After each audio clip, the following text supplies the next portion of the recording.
Hello, and welcome to another week of the Abuse Cartoons live stream. What a start, what a start. See, I check everything except the microphone. Great. All right, let's get this out of frame. And let me know if there's anything else missing. All right, wow. What a start. Oh, and we've still got some nice green screen going on here. Wait. Yeah, still. I don't know why I'm getting such a heavy shadow over here. A fumbling, pathetic start to the whole deal. All right, well, we're here with a little weakness in the green screen, so sorry about that. Oh boy. So I hope you're doing better. Yeah, I somehow started out without the microphone working. Oh man. Yeah, maybe K5 can just mute me for the whole stream. That might be better. That might turn out better.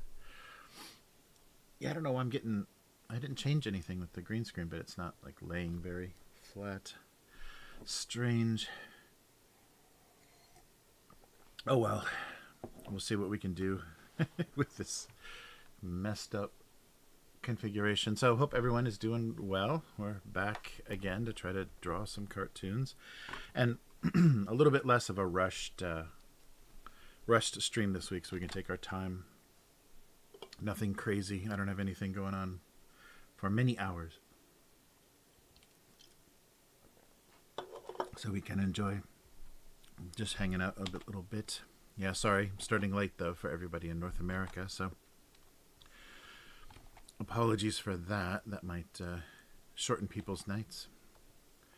But yeah, I hope everyone is doing well. I don't know what's going on here. There's people just being more infections, and so people are being a little more paranoid again. But it's funny, they relax the mask it's not a mandate, the mask requests in Japan, and it seems like people were, even though it's Asia and people were okay with masks, it seems like people are really tired of the whole thing, so almost nobody outside is wearing a mask anymore, because the directions from the government were it's not necessary. If you're not talking and you're not around people, you don't need it when you're outside, were the Japanese government's instructions. So that's what people are doing, because I think they're really tired of, especially in the summer. I think that they did that because it's a huge relief in the summer, because it's so humid here that it makes it even hotter when you can't breathe well. Yeah, so I imagine different parts of the U.S. had different experiences with that, because of the summer weather varies so much. Something like that. A big stew pot. Oh, interesting. Yeah, I heard in the U.S. they relaxed everything just because it was becoming such a point of like public tension and conflict in the U.S.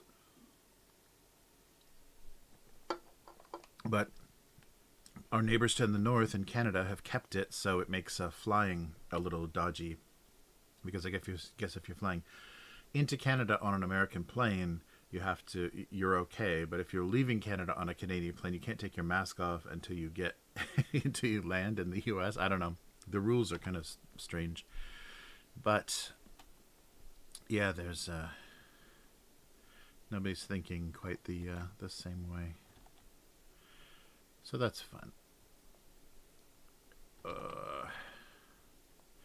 Yeah, but I can hear the cicada finally, so it sounds like summer is here in Japan. That screaming chirping thing is going on now. Yeah, if you've ever seen a Japanese movie or TV drama that takes place in summer, you know just how that sounds.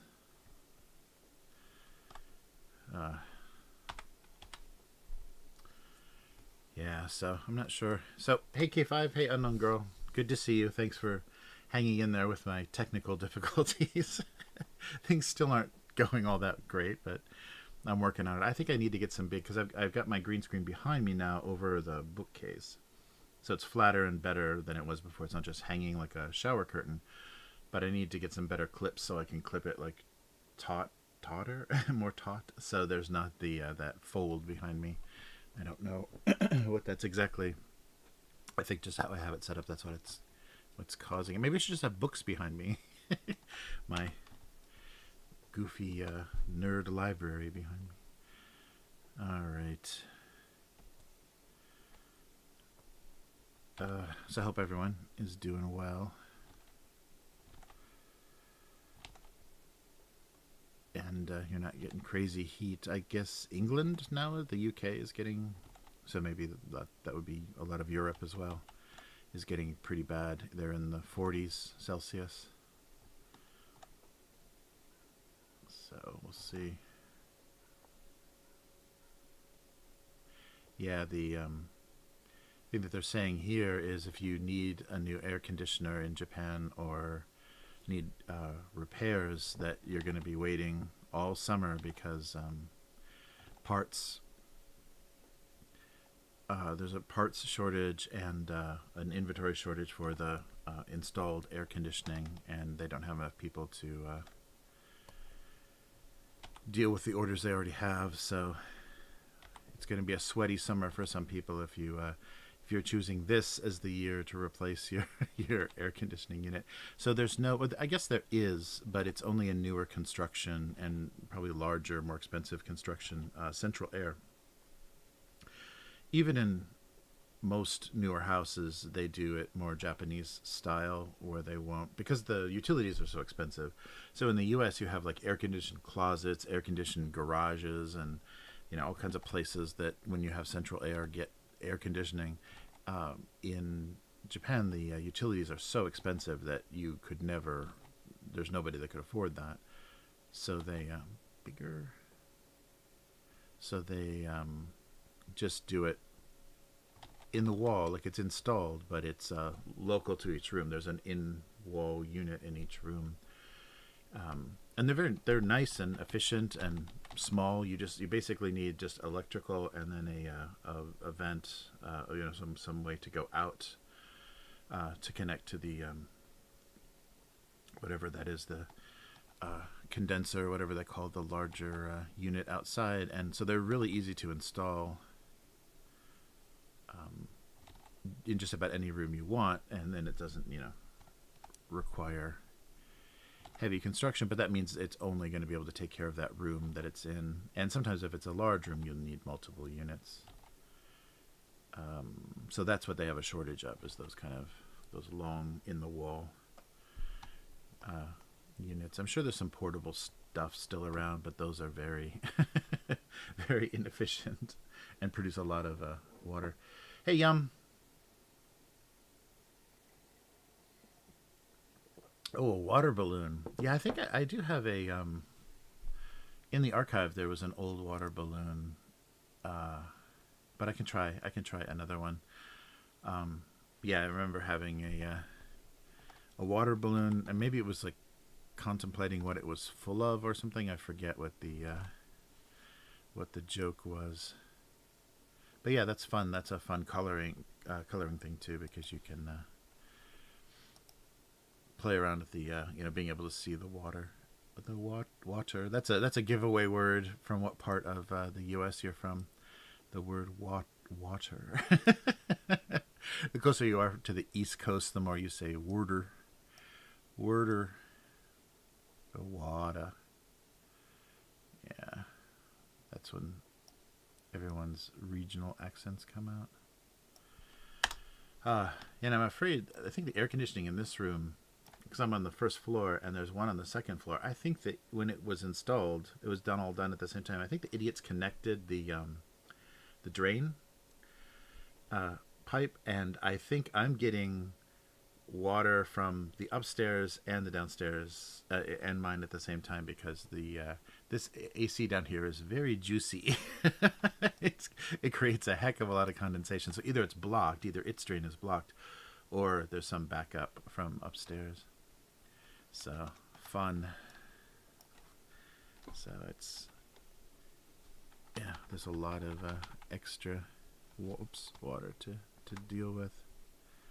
I don't know what that's about. Yeah, so that's and I guess because of the way they built houses and things, because there are houses that are so old you can't, they're very hard to retrofit with anything. But all heating and cooling is localized, to the room. Actually, one of these doesn't need so many, right? So its salt is something like that. There we go.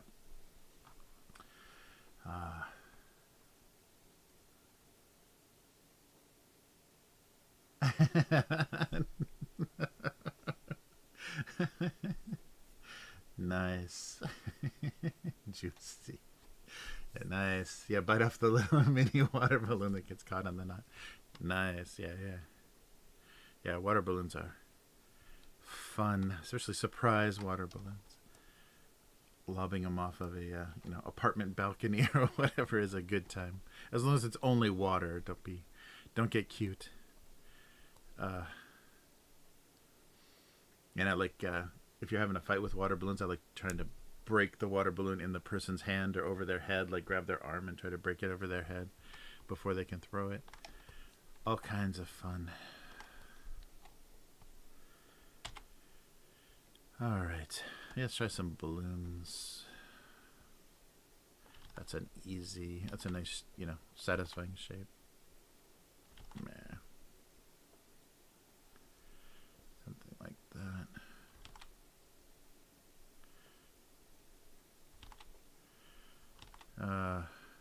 So I'm getting ready to run the Blade Runner RPG. So I was watching the Blade Runner movies recently. And fortunately, the theatrical release, the U.S. Theatrical release, is on streaming in Japan. So the one with the voiceover and the happy ending, like the drive away into the sunset, that is available online. So with the one without the unicorn. But I forgot, I haven't heard that voiceover in a while. It's really terrible. But I guess it was like demanded by the studio to explain, for things to not be so like quiet and brooding and mysterious, for things just to sound more film noir. Because when they were adapting books, in Hollywood in the 40s and 50s, they would use a lot of the writing from the books, which ended up just having to be that's a little big, isn't it? Had to be voiceover. So I guess the studio thought that fit the movie. So there's a very bored Harrison Ford talking through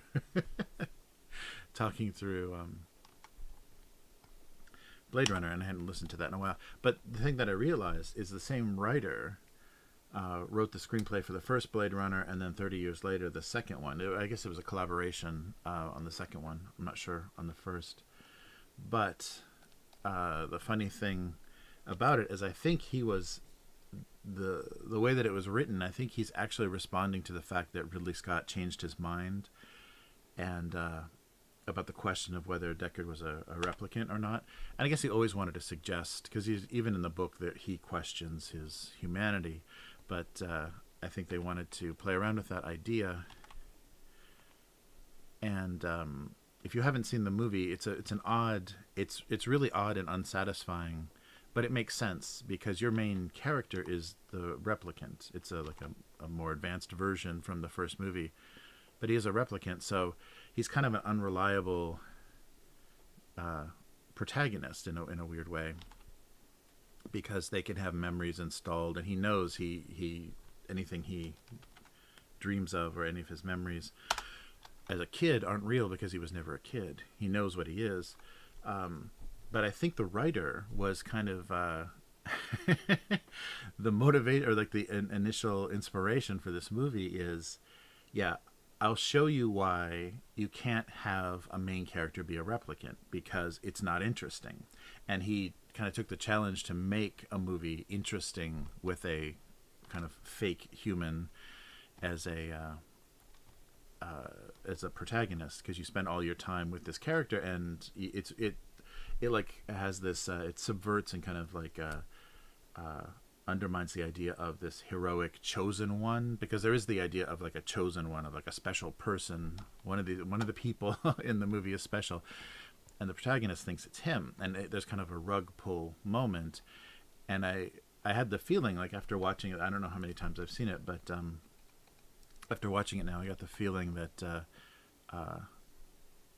Fancher, I can't remember, he's got an name, Spalding Fancher or something. The writer's name is escaping me, but he seems like he's intentionally saying, see, this is not interesting, and you can't possibly have anything interesting happen to a replicant protagonist, because he's programmable. He's a blank slate. Like, there's not going to be an arc in the same way that there would be with a human. And so I think the inspiration came from the fact that maybe the screenwriter was a little bit upset about Ridley doing trying to emphasize how Deckard was a replicant the whole time, because it undermines so much of the kind of message and motivation of the movie about questioning humanity, and because you have to have a human. So that was very funny, and it didn't occur to me before. It's a hard movie to enjoy the first time, because it does have that kind of undermining, subversive thing to it. So you're just like, ah. So at the end of the movie, you're like, ah, yeah. It's very odd. So there's a little bit of redemption, but it's not anything like in Star Wars or the Matrix or anything like what we were expecting the chosen one main hero to do. But I thought that was funny. I think that really is maybe a smaller balloon. I think that is an intention of that screenplay, is just to say, this is why you don't make artificial people main characters. They're not that interesting.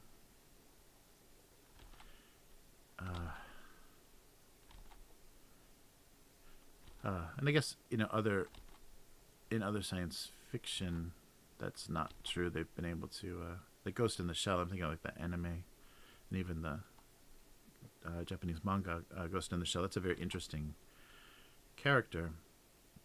But I guess no, she's not. What is it? She's not. She started out. I think most of the characters started out. There's still a human basis. Like, their consciousness was just kind of transferred, and people like gradually replacing themselves. So I don't even think that she. Well, no, because they show. I forget the story now. It's been too long since I've seen it. Forget the story. But I thought there was no. I guess she is totally artificial. But a lot of the people that she works with in her teammates are humans that are replacing themselves gradually. But I think, yeah, because they show her creation at the beginning of that animated movie. Yeah, but that just occurred to me. I thought that was funny. Yeah, and the original one, especially when they take the voiceover out, is very slow moving. I think a lot of people, that's the big criticism. I think even like Red Letter Media said, oh, so boring. But because they create such an interesting world, and there's really great sound design and everything in it, it's fun to just be in that world, as like weird and messy as it is. But it's not a thing anymore with movies. Just being able to enjoy it.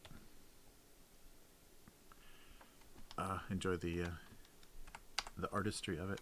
All right, there's some wonky looking balloons. So I'm trying to make that, the reason they're all weirdly misshapen is I'm trying to make them sit flat, so the water's kind of leveled out and kind of push them from one side to the other. So that actually would make a fun cartoon all by itself, because I can use like bright primary colors. Yeah, that might be fun. And different sizes. Preparing for a water balloon fight. All right. And a lot of times you get so wet filling water balloons, it's kind of meaningless. Yeah, and that's the premise of the original one, is that the replicants, they call them replicants, and they're just, they're androids, basically, like robots. Not robots. They're made of organic material, so they're indistinguishable from humans except for emotions, and they've got serial numbers. That, like, you can find. I think it's in their eyes, usually, but in their on the, like, molecular level or what, cellular level, you can, they have serial numbers printed on them, so you can see who made what parts of the person. But they're all kind of grown organic things. But that was the idea of the first movie, is that these early versions of these replicants were starting to have their own emotional responses to things, and so they started to rebel, because in this world, all the artificial humans are created as slaves. It's just, that's what humanity decided to do. So dangerous wars or off-planet, like mining in deep space, or any, like, industrial, like, very dangerous industrial work, or anything that you'd have to do that would expose a human to radiation and terrible things, they would just let artificial humans do it. And so to limit what happened to them mentally, they gave them a short 4-year lifespan, so they expired. But they're also, extra, superhuman smart, superhuman strong. They're much stronger and smarter than humans, but they have a limited lifespan. And it's the original idea was that was the best they could do. It's the longest that they could live. But they started to rebel because they started to see, their friends and comrades dying, and horrible things happening. They started to have an emotional response to it.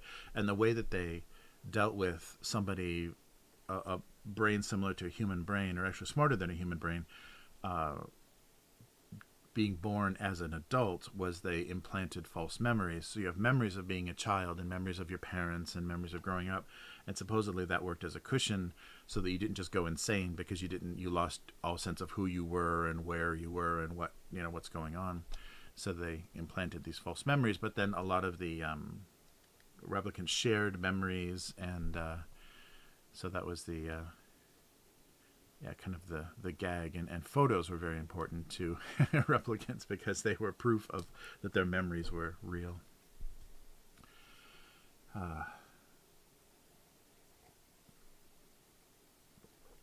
And so the Blade Runners are like the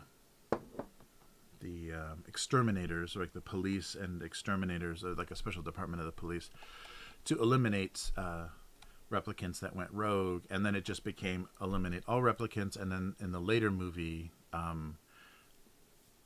there was an attack, like the replicants, like, started to form a resistance, and attacked this, like, main database that destroyed all this data, so that everybody's identity was lost momentarily, so that then the replicants could remain hidden. They could assume names and be much harder to trace, because there weren't records of them anymore. So the Blade Runners were still needed to find and pacify all of the older models. Yeah. So we'll try that. We'll try that game this weekend. Yeah. Yeah, I still gotta read a little bit more about the setting so I can answer more questions. Answer questions more easily.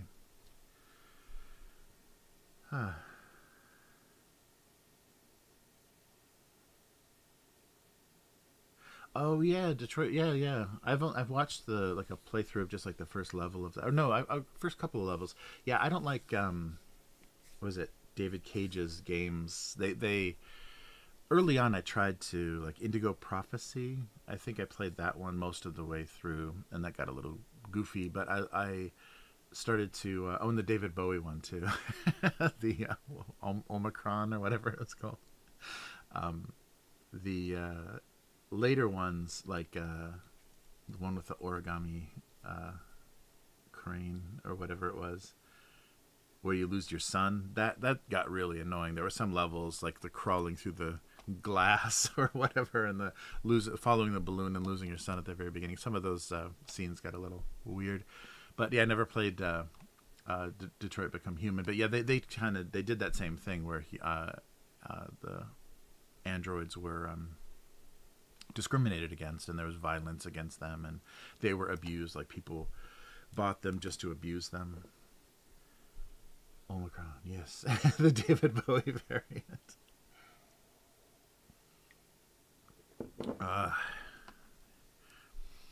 Oh yeah, maybe we should do, I don't know if there's enough room, so let me move these guys to another. We'll do a cooking one. Oh, that scale is completely wrong. So anything that's not a water balloon, all this stuff will move away.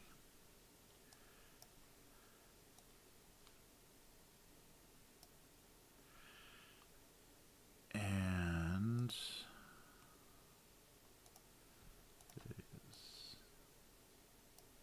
okay, I think that's good. So what's going on here? So how about everything down here? All right, and then I can turn all this off. Oop, not those. My weird salt shaker. Turn this and this off. Yeah, but so I was thinking about a little group of water balloons hanging out, and then one flying overhead. So, you know, he's not long for this world kind of idea. And I can maybe do a little overlap too, play with the color and do a little like color blending overlap, depending on how transparent I want to make these look. So all of these can sit down here a little bit lower.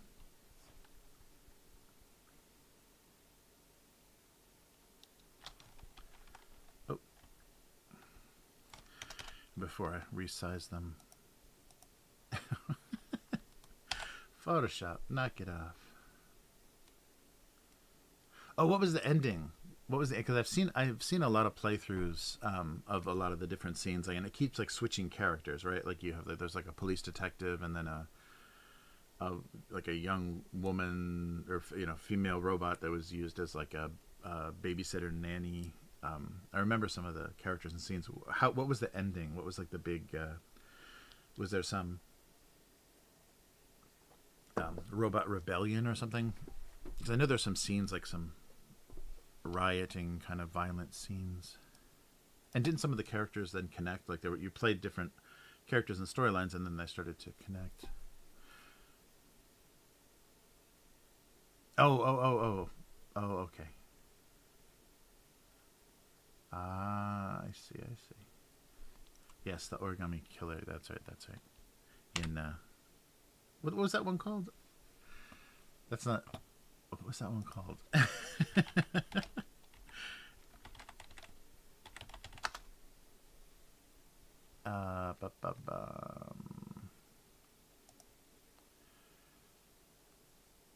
Oh, Fahrenheit. That's right. It wasn't called. It was called Fahrenheit, not Indigo Prophecy. I think that's like a European name or something. Heavy Rain. That's right. Heavy Rain. Thank you, Yum.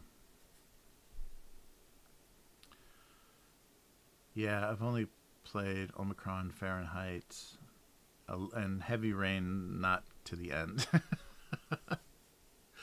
The Dark Sorcerer. Oh, it was just a demo. Oh, and I never played Beyond Two Souls either. The one with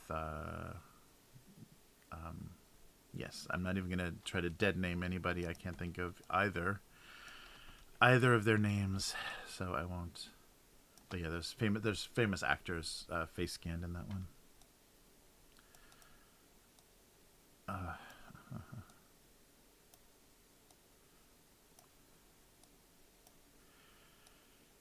All right. Yeah, this might be funny. And then one flying overhead. Oh, I heard that too. Yeah. That's gonna be weird. Because there's so much Yeah, I heard that too. So Quantic Dreams, yeah, is doing a.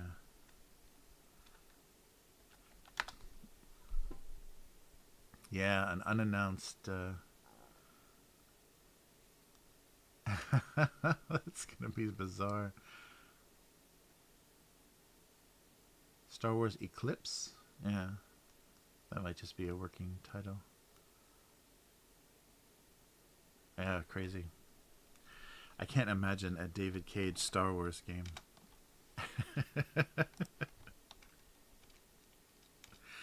Rotate the left analog stick to take out your lightsaber. Oh yeah, and all the if it is gonna be, it probably won't be Jedi based, but if it's all Jedi based, all the Force stuff is gonna be all. So rotate the two analog sticks, count one counterclockwise, one clockwise. Uh I didn't. I couldn't. My older daughter was like the age of those characters when those games came out, and they were so okay. The reason I couldn't play those games is because it's obviously teenage girls written by 30 something French men or like French Canadians or whatever they were. I think they were French. I think it's the studio's French. So some of the slang and everything was really wrong, like really off. So it kind of was a little bit immersion breaking. But I know a lot of people that love those games. There's two, right? I know a lot of people, but yeah, I didn't. The weird weird tone of them, kind of the fetishization of teenage girls in that weird French way was a little strange for me. So I couldn't get into it. And they're a little like YA kind of in that way. Oh, so yeah, what kind of shape would a so when it's flying, it can have any kind of shape, right? Maybe this way, more perfect shape. But yeah, I have some friends that love those games. Oh no, I guess it looks more natural this way.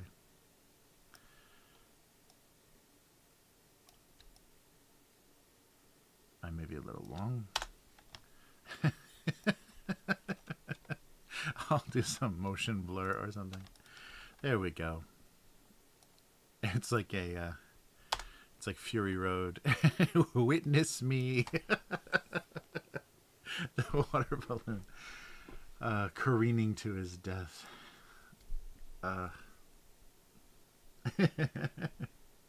Yeah, right. 14, and this is deep. 4 of them by now. Wow. Oh, okay. Yeah, I just know I just remember the one with the like that takes place in like the Northwest. I don't know if it's like Washington or Oregon, and with the main girl character and her blue-haired best friend.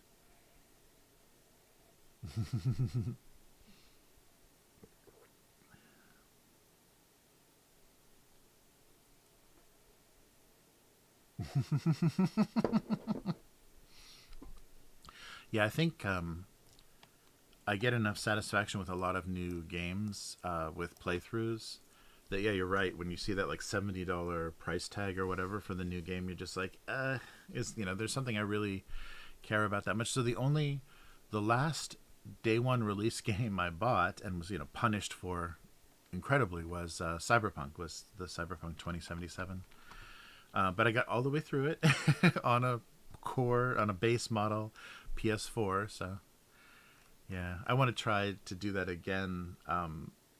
Take my PS4 offline and install it from the disc because I bought it digitally, but then I found a used Japanese disc and install it without the updates and play the horrible unupdated version of it again. It was fun. Oh, actually, I should make these bright as possible.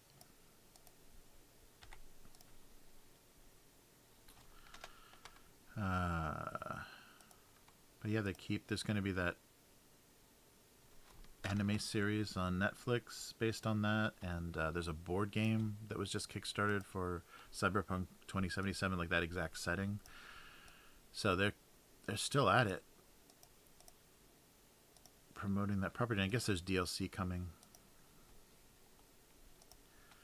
And blue, and maybe like a pink.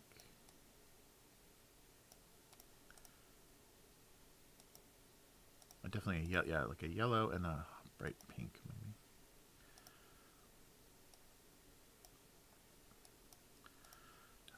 Yeah, I'm not a really not a fan of anything that smacks of young adults. That's why I couldn't ever get into Harry Potter or I'm sorry if that's too blasphemous, but yeah, Harry Potter or Hunger Games or any of that. It's just yeah, it's just too young. The characters are just written like too annoyingly young. How's that for color choice? All right.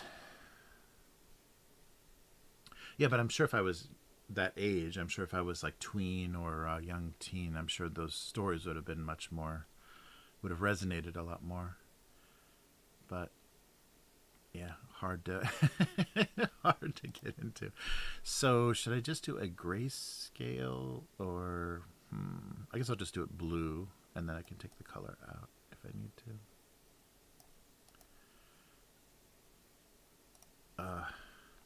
But yeah, no slight to anybody that can enjoy those books because I just couldn't, just the wrong age. And it's funny too because I don't think even if I was, and it was probably the time as well, the times that I was a teenager, and all we wanted to do is be older. You know, all we wanted to do is read adult books and things that were too old for us. Because that was cool, like reading what the big kids were reading. So I don't understand the need or the desire for like something that like talks down to you, or whatever the you know, the thing that it's trying to do. Because I never wanted that. I always wanted to read something more mature. So it's a weird. Let's try multiply. Oh yeah, yeah, multiply is gonna work nicely. So let's do lighter, almost white maybe. Yeah, I never understood that, and somebody made a good point. I think it was John actually, my best and one and only the best patron of all, the only patron.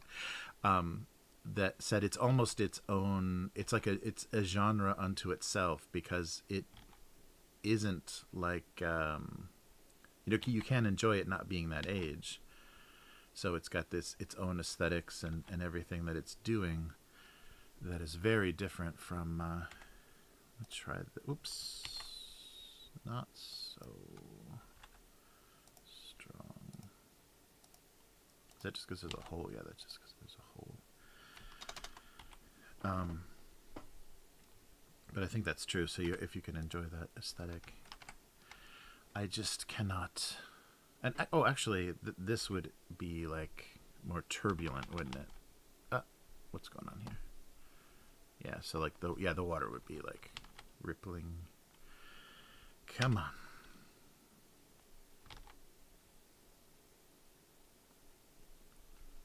Oh yeah, and maybe a.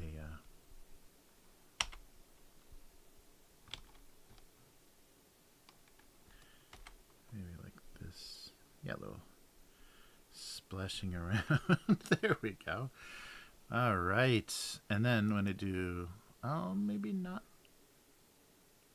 multiply. What else is there?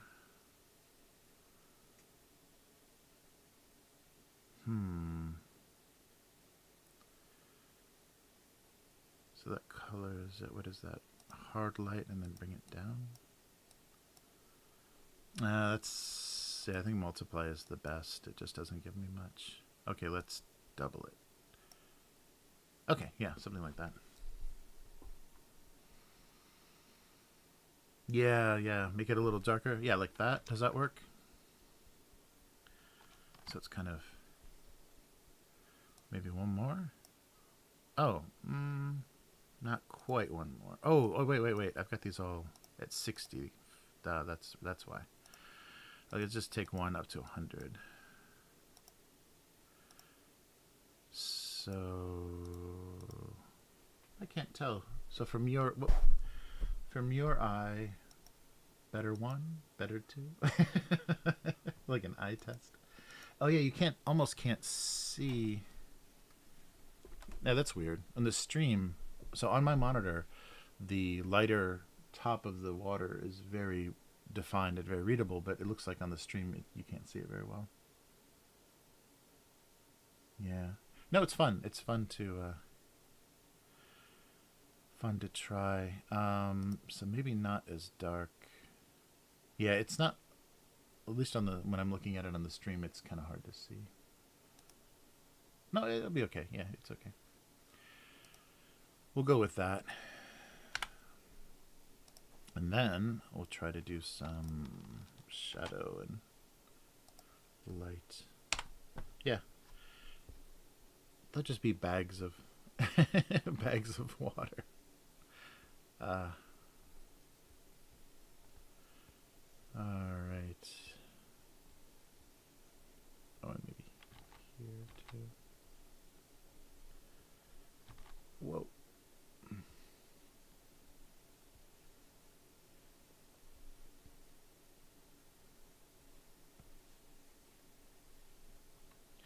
I think more is going to be done, yeah, on this side.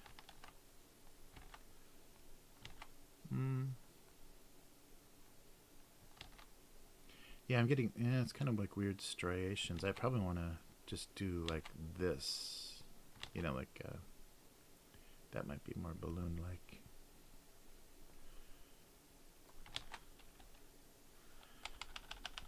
All right. Yeah, just to emphasize the roundness instead of making it look like, you know, just like striations of shade. That looks weird to my eye.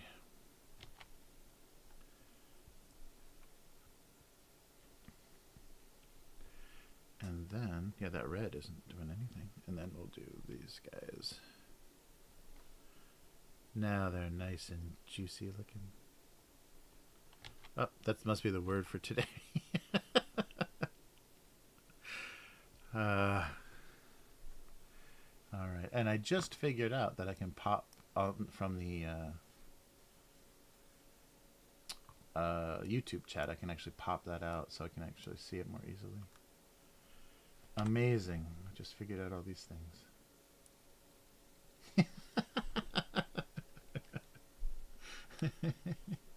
Yeah, I like the one. I really like the gumball machine. I did a gumball machine a while back, and I like the really colorful.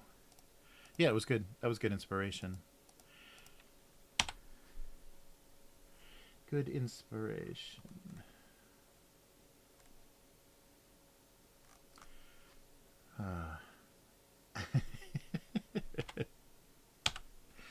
I am just a slave to your cartoon-themed whims. All right. All right, so no shadow on that, and that should be clear that it's flying overhead. And then let's do another pass of, because water balloons are always a little wet. So let's do a pass of little beads of water and stuff. Whoop, on the water balloons.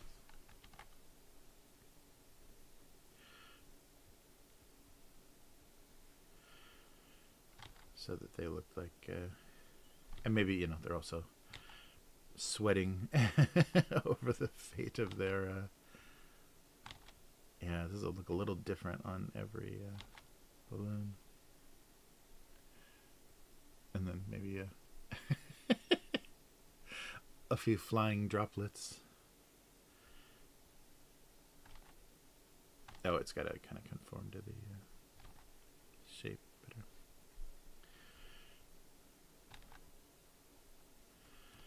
Something like that. That might be lost in the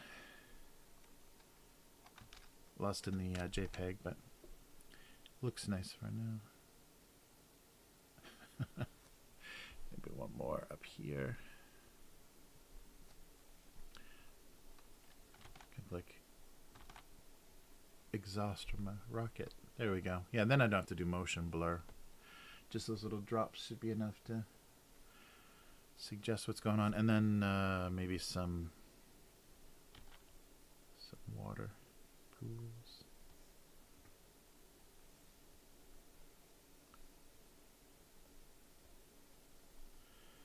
Yeah, that's too much. All right, and we'll just fill a couple of these. Whoa, that's not closed, is it?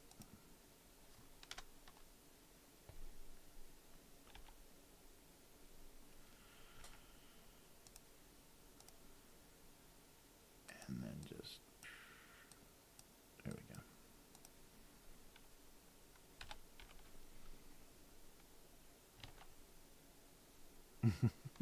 They don't need to be reflective pools. Okay, something like that. Now there's water.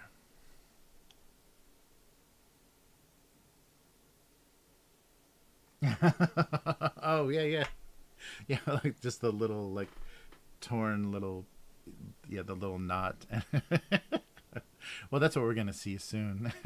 That's right. The corpse balloon, water balloon corpse. So what's a funny, so yeah, maybe eyes here. So he's more out of control. And they're all kind of trying to look up.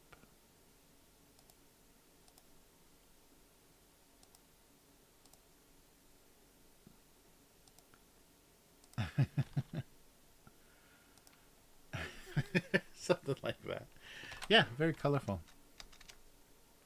Yeah, I should do a cartoon that's just the balloon knot and the breaking and then a big water splash. The before and after, the aftermath. That'd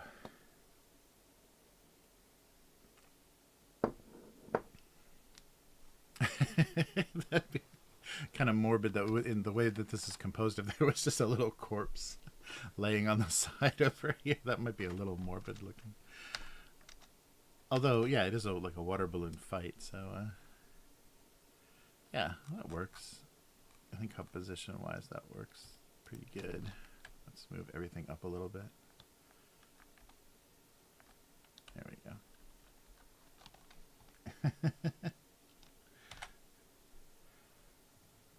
Oh yeah, it looks like it does look like a little cartoon whale. I like how they're trying to kind of look up. You can't, like, it's like they're tilting their little balloon heads. All right, what do we have? Oh, this is not. Yeah, I don't think I've got enough here.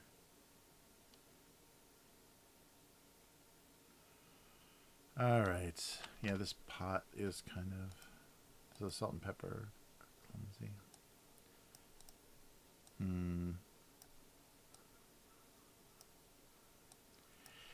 Vegetables, something. I don't know if I want to draw a bunch of vegetables. I don't know. Onion.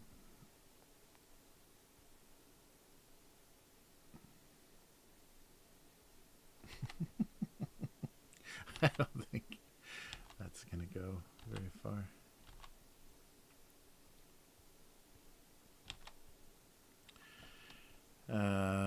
No, soup jokes don't sound very interesting.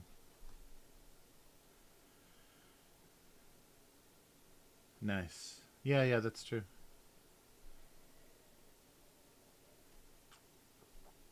Something, yeah, because there's not a lot going on in the balloon one. So I don't know what that is, but we'll see. So maybe just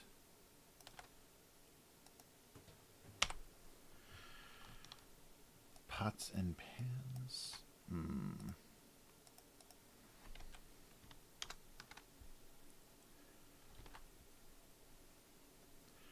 So a saucepan. Oh.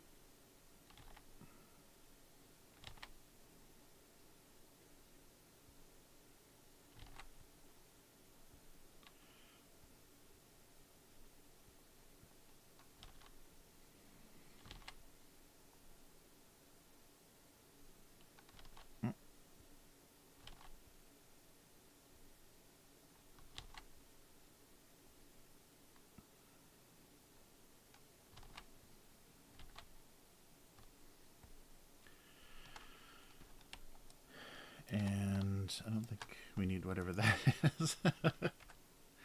Pots and pans.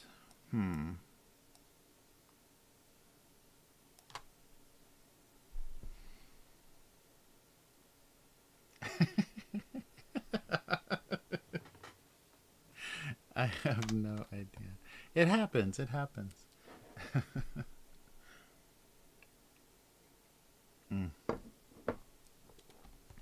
Yeah, especially when I'm trying to make something recognizable and it completely fails. All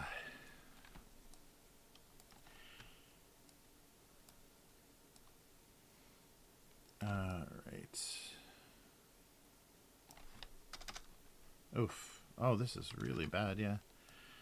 I redrew this part and it looks really, still really disjointed.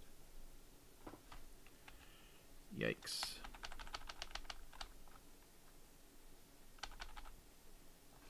What? That's not on this layer. Oh, that's all on the wrong layer. Jeez. Not doing well. I thought I had this. There we go. Yeah, that's something that's finally... I can't believe it took so long for Photoshop to do that, but you can grab layers now and it selects the layer once you grab it. It was so long since they did that. You used to have to like name all of the layers to be sure and then go over to the menu, select the layer that you're on to be able to draw on it and interact with it. But now you can do it from the like the main artboard or canvas. But for the longest time you had to like go through, you know, if you had a ton of different layers for coloring and everything, go through the layer and say, okay, where is this? And then click on it and then move it. Yeah. All right, is there one more thing, or maybe just a duo? Is that a stock pot or a stew pot? It's maybe not big enough for a stock pot. Yeah, it's... I mean, it would need a lid too, wouldn't it? Or a stew pot? Is that even a thing? No. And it's one word. What? Is it really? A large pot where stews are cooked. There's no images, though. That's funny. Oh, yeah, it's more of a stew pot. Yeah, yeah. Well, I don't know. It's like halfway in between. I can't even draw. I'm drawing these weird hybrid things. This is a really small stock pot or a really big stew pot.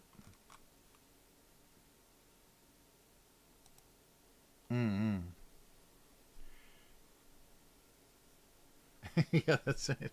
I think I've done that a few times. A couple of, like, I was drawing like cushions, like things that looked like couch cushions or whatever, and then one of them was just a block of cheese. Yeah.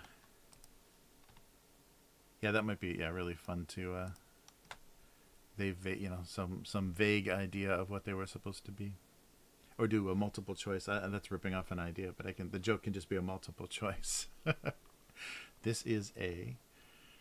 All right. Yeah, I don't think I'll do lids either. So maybe the fact that they're lidless state is what that was what they had in common. Ugh.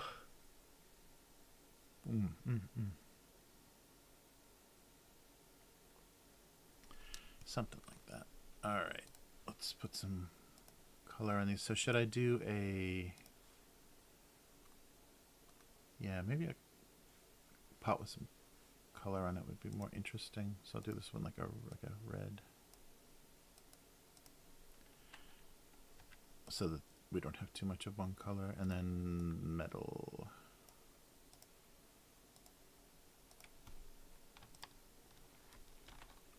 And then this. Oops.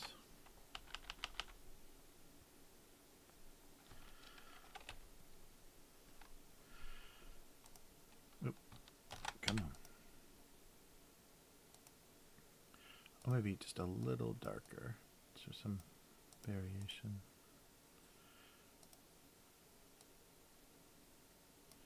And wood. Or just black, right? And maybe a wooden color would be more variety. What was that? Oh no. Now all of the oh, that's right. That's, yeah, when I have headphones on and Photoshop does that, you guys don't hear it. But now now you're going to hear every time Photoshop kind of locks up on me. So maybe this is not so, it doesn't have to be this long. Just the rim. There we go. All right. There's some variation.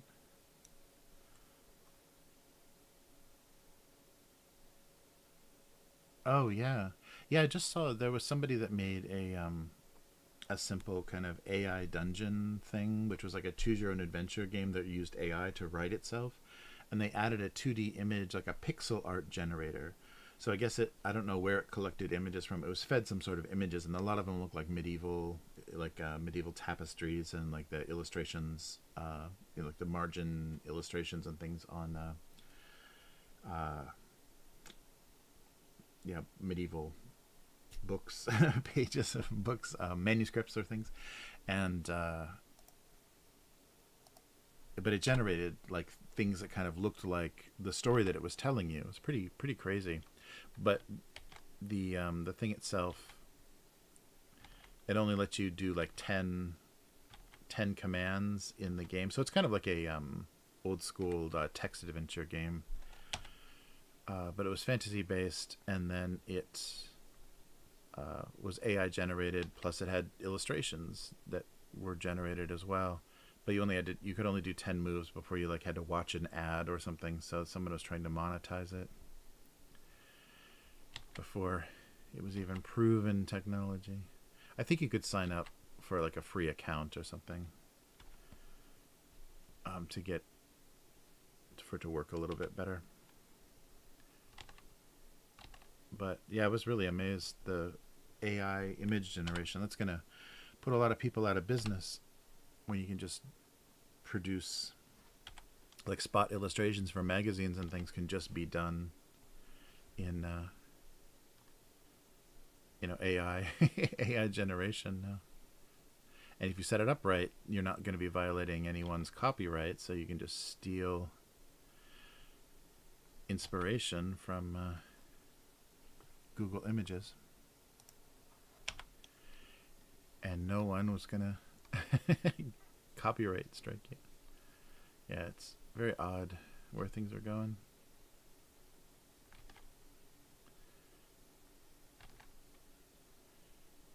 All right, maybe here too.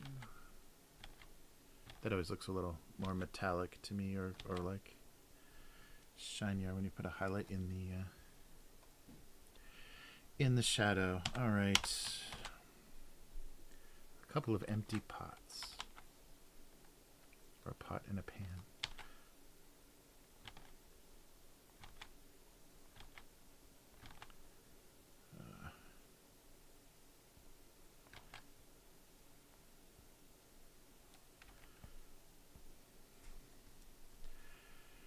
All right, one more.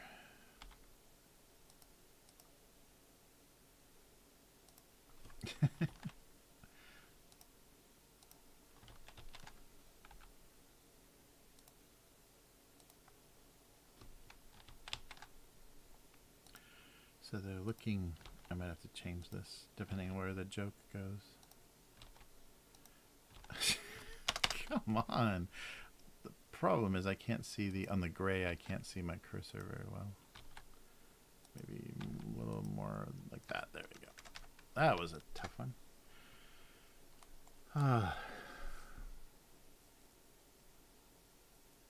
Yeah, so everything would be completely unique. And it was really funny too. A couple of the things that I didn't expect to work, like I was being attacked by a giant, and it just told the giant to go to sleep. I didn't have a sleep spell or anything, and I told the giant to go to sleep, and it closed its eyes so I could like run away. So that was very funny. There's a lot of like weird flexibility in that AI engine that they built. So it was fun to play around with to like kind of test what you could do. Yeah, that's amazing to think about. As a kid, You know, if we could have understood the idea of, yeah, someday there will be books that write themselves. You know, these little adventures that they write themselves. Crazy.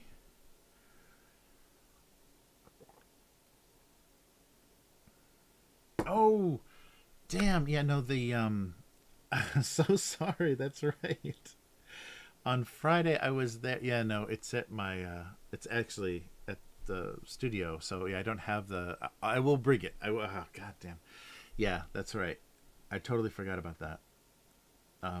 Yeah, my mom put together like this when I turned 40. She put together a scrapbook of a bunch of stuff, so I kept all of my kind of childhood things in that scrapbook thing. But I brought that because I was scanning pictures and stuff, so I brought that to the office. So it's still there. So sorry. Yeah, yeah, that's right. Thank you for remembering though. My Godzilla. I think it's Godzilla versus Gamera, my first cartoon book ever. Ah, damn it. Yeah. Um, but I will. And maybe I'll take some quick like digital photos so I can like go through it. So so I'm not like holding it up to the camera, so I can just like put it behind me and we can flip through the stupid pages. And of course, it was the '70s, so the writing for the book is like one teacher was there with a typewriter, like typing in your like handwritten little manuscript, and then you drew pictures, and then they sewed the little spine together for you. Ah, that's right. Oh, that's right. And I did a little cheat. Oh, that's interesting. So that is pretty close to this kind of stuff. So that was like first or second grade, and I drew a family of Cheetos. Um, yeah, a little family of Cheetos that went on vacation or something. But it'll look very much like domestic abuse, I think. Which means I haven't improved my drawing skill very much since second grade. So you'll get to see that. Yeah, I did 2 or 3 books. I think, yeah, I can't remember. I'm so sorry. Yeah, I totally forgot. I will remind myself next time I'm I'm in the city to grab that and bring it back. Yeah, it's been there in the cabinet for the longest time because I had it there for scanning stuff because I don't have a scanner here. Yeah, so a family of Cheetos. I forget what I called them because even then I was aware of trademark and copyright, so I didn't call them Cheetos. Uh, or maybe the teacher told me to not do that. I don't know. I don't know. Oh, nice. Yeah. Okay. I like this image a lot. Thank you, Yum, for the suggestion. I like the colorfulness of that a lot. It's been a while. So I love the cartoons where something is in action, like something's falling or flying or whatever, and then it's bright. So that's the best of both worlds right there. And then just two pans. This is the best of no worlds. All right. Yeah, that's... Oh, so sorry. I forgot we were talking about that. Yeah, I always have that, like, when I'm leaving... Like, after we record on Fridays, I'm like, okay, do I have everything? And there was something kind of, like, in the back of my mind that was like, there's something that I wanted to do, something I wanted to... And that was it. The, those childhood books were that. That was the thing that I completely forgot. All right. Watched. Oh, we can do a watched pot joke, right? A watched pot never boils, and but does it blink? All right. Yikes. Oh, I'm sure I must have signed it. I don't even know if I could write my name very well. Um, like I don't know if I had any kind of signature. Yeah, that's funny. Yes, they're really bad because I drew the Cheetos way too small on the page. So the pages the books are just folded like letter size folded A4 pages. So they're like A5 vertical. I drew everything really small, just like this cartoon. I drew everything really small at the bottom and maybe like a sun in the sky or whatever. So you couldn't see the detail at all of the characters. It was so silly. All right. Colorful. Yes. Nice. No, chat's getting colorful too. Yeah, I'm sure I had some goofy kid signature though. We'll have to see. All right. So let's see what kind of beating I took last week. with some comments. Boom. What's going on? What is this? Oh, that's the tablet. I guess I'm done drawing, so I can just stick this out of the way and get this up. I can't tell. All right, can you still hear okay? Let me know if I just destroyed the volume.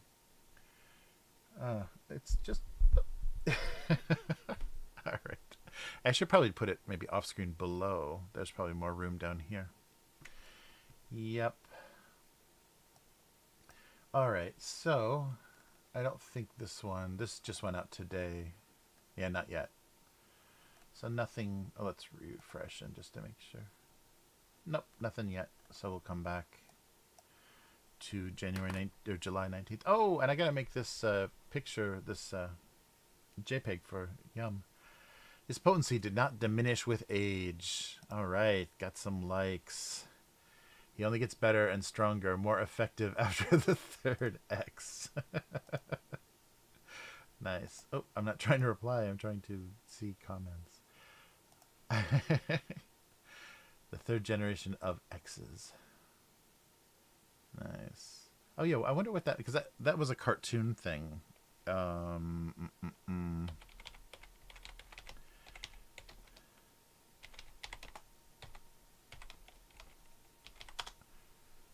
Oh, I'm Googling live on stream. Yeah, so what does that mean? So the X's on moonshine jugs meant maybe the level of alcohol. It turns out that the marks refer specifically to the distilling process. So moonshiners would start by distilling mash of fermented cane pulp, resulting would be singlings, the foul tasting, and merely 30 to 40% alcohol by volume. To get the kickback, to get the kick that moonshine is known for, it would go through 2 more distillations. So every X is a distillation. Which meant to signify its contents were completed a triple-step process and might be strong enough to knock your socks off. Nice. Yeah, so that's, yeah. So it is an actual thing. So the X's represented how many times it had been distilled, and so it's stronger and stronger and stronger. Yeah. Oh, K5 knew. K5 knew it. Yeah. Nice. Yeah, I had no idea that was just like a Bugs Bunny thing that caused me to do that. All right. So let's see. Yeah, that would make sense because you'd want to keep track of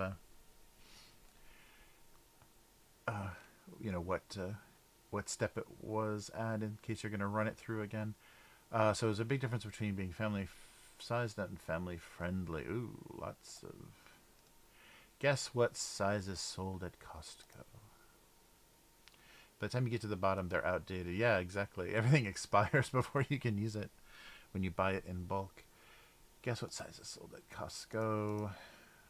NFL football team size. 2 right. Okay. And I think we saw this one already. The mysterious tea bag. All right, let's try a couple. Sorry, I'm not getting these framed well. Let's try a couple of random. Ooh, orange juice. This is something I miss. The big gallon or, whatever, 2 liter or whatever orange juice in the big orange plastic jug. You can't get that anywhere. And I think in Japan, the fresh squeezed orange juice, or when they juice oranges, I think they leave more of the white part. I don't know if that's called the rind or whatever that is. They leave something on the orange, or maybe just the oranges themselves are less sweet. So when they juice them, there's actually like a really bitter taste to the orange juice here. It's sweet at first, but there's a real bitter aftertaste. And I think because maybe they leave the whole skin, or when they juice the oranges, they do something different. All right, what are we doing here? Let's try this. I can't figure this out. No, that's even worse. All right, like that. Yeah, so the fresh squeezed orange juice here is not very good. It doesn't have that same like When that's right. A big orange, big W. Nice.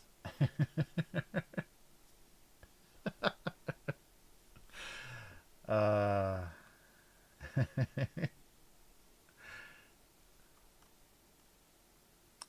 nice.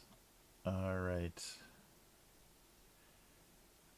So he mistakenly thought that having lots of pulp would get him closer to real oranges. Lots of pulp. Fake it till you make it. Oh, I've already liked that. So I just didn't mark that we'd seen this. The big W of oranges. Oh, there's an oldie. The glass carafe sat dutifully on the coffee maker, her contents turning bitter and burnt. Burnt and bitter might have been better. Oh, one pin.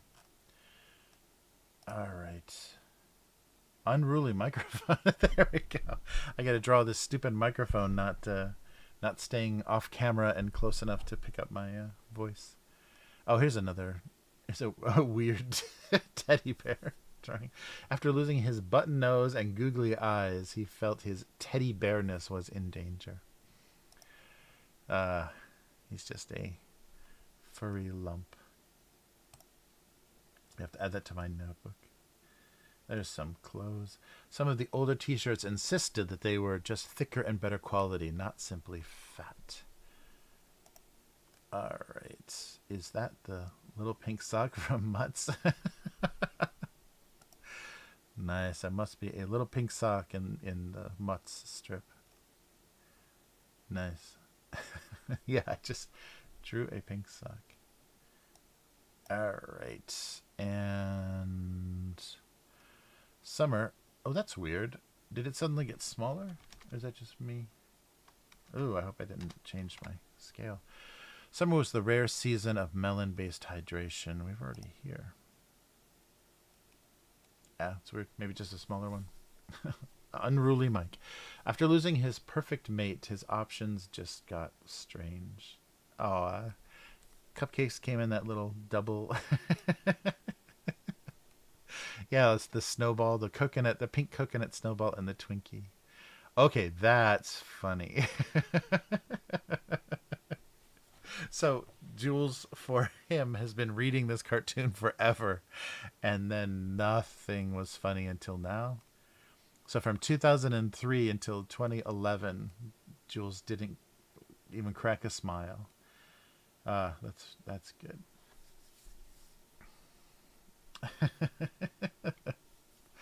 Love melons.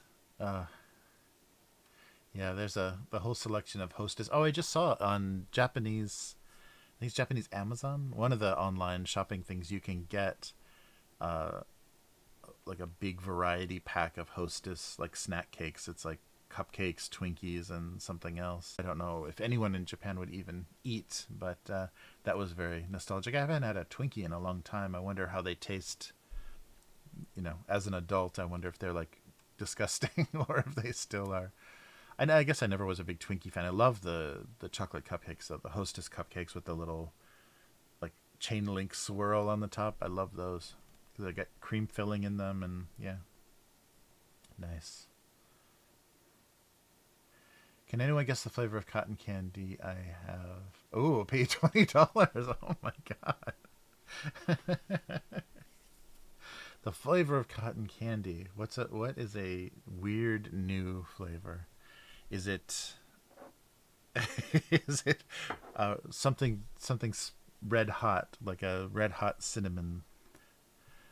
That would be disgusting, wouldn't it?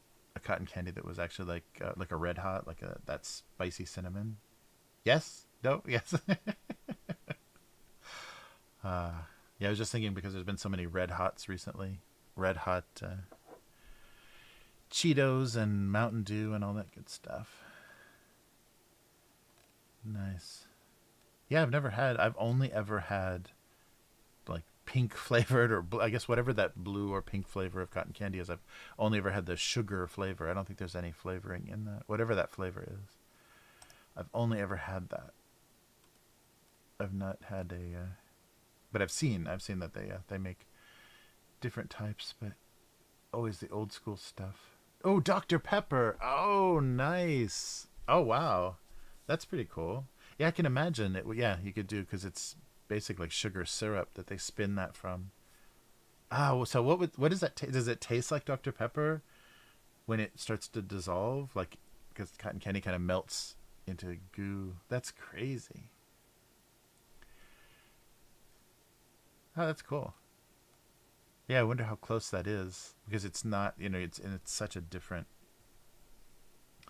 way to eat that flavor. I wonder how close it tastes, or if it's just very the sweetness of it. Upon handing the floor the box of cereal, reconsidered his position on sugar coating. I don't know. What was I thinking?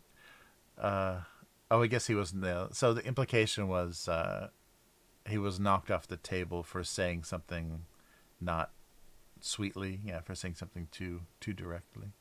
That's a long way to go logically for that idea, though. Uh, Yum is wrangling the cat. Uh oh, cat wrangler. Oh, did I finish everything? There we go. Big old knife. Slicing dried meats left him with unanswered questions and smelling a little odd. Ha ha. My bologna has a first name. Somebody says that every time I do. Dried meats is his first name. It's supposed to be a salami, not a bologna. Oh, well. Okay, one more. There we go. End on a toilet joke. Conversations with the plunger always stalled when he was asked, so what do you do?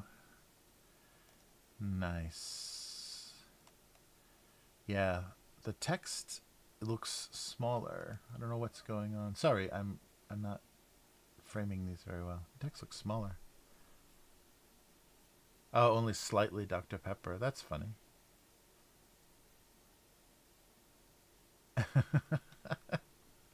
All right, back to it.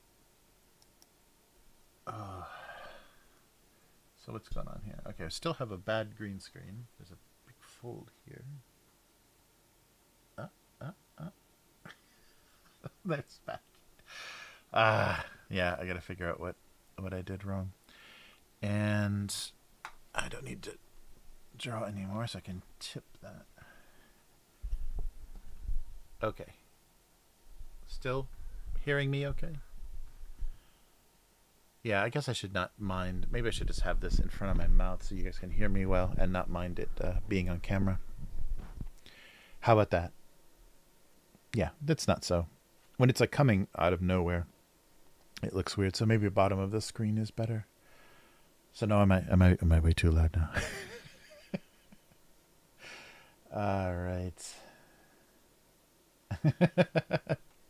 Still gonna eat it, even if it's only slightly Dr. Pepper. Okay, so watched pot was the stupid cliche, like a watched pot never boils. So how about something like was true that a watched pot never boiled. That's very long and clumsy. So, a watched pot never boiled, but sometimes blinked. There we go, because pots have eyes.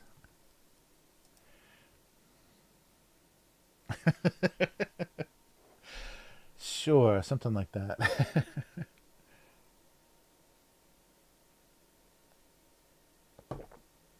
What? Yum is stalking. Oh, so what about the color? Does it look? Is it a nice color? K5. Does the flavor like? Are they trying to get the flavor across in the color of it? Because I imagine like brown, like even light brown cotton candy would look a little too natural. You'd want it to be like a pastel color, not like a earthy tone. Watch pot never boiled, but sometimes blinked. I think that works. Short and sweet. All right, this has got to be good. This has got to be a good one. I need Yum to focus all of her powers, even though I didn't do exactly the cartoon. Something about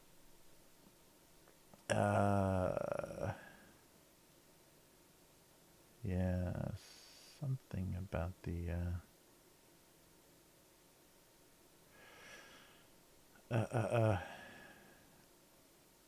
and watching, watching him go to his death, and they're all going to be doing that, and it's some like, oh, good, good. Yeah, I wanted to make it very summer bright, and everything's being hit by sunlight. Um, so they watched helplessly or they were all there to witness the.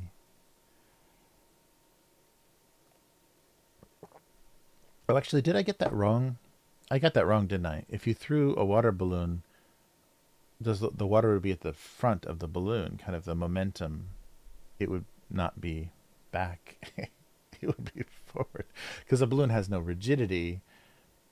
If you threw like a something rigid, then maybe the water would be in the back, but in the front, or maybe it shifts. It probably shifts at some point. That at some point it maybe has come from behind. I don't know my what is it? Liquid thermodynamics, whatever. The physics, simple liquid physics. I have no idea. Oh, that's good. That's good. Yeah, not a long time. Yeah, yeah, short. Yeah, short but fun. The life of a water balloon. Um, bright, wet, short term fun.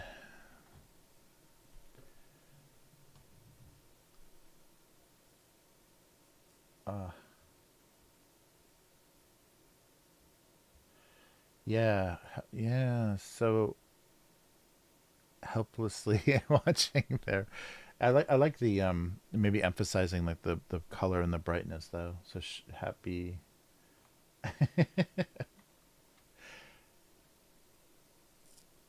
Yeah, something.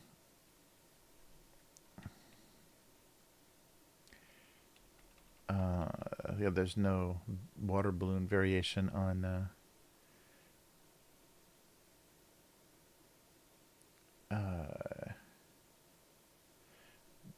Bursting. Burst is could be a funny. Uh,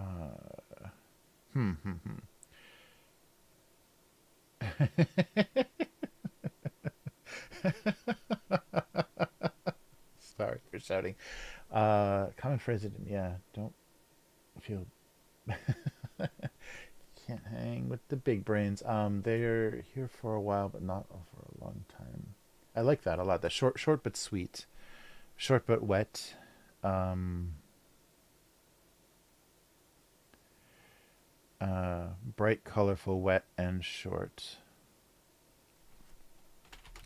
So the life of a water balloon was bright, colorful.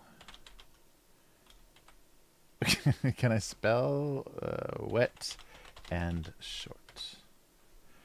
Is there a better word order for that? And is water balloon one word or two? Probably two. Yeah. Of course it's two words. Yeah. The life of a water balloon was bright, colorful, wet, and short. Yeah, short has to be the last word, but was colorful, bright, colorful, wet, and short. But is that funny? Or during during periods of warm weather, warm summer weather, the water balloon fatality rate. Yeah, report it like a gun statistic, like a shooting. That's not funny. Yeah. Life of water was bright, colorful, wet, and short. Something like that.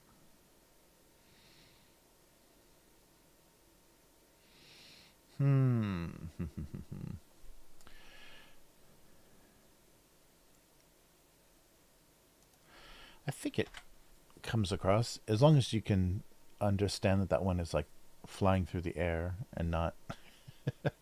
Oh, should I? Let's see. Should I do? Does it need help to explain?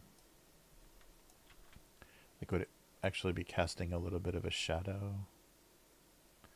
on them? Maybe not that much of a shadow. Huh. Does that help at all? Put it above them? Not really. I don't think you'll even notice that. K5 is shouting. Yeah, yeah, fun for once in your life.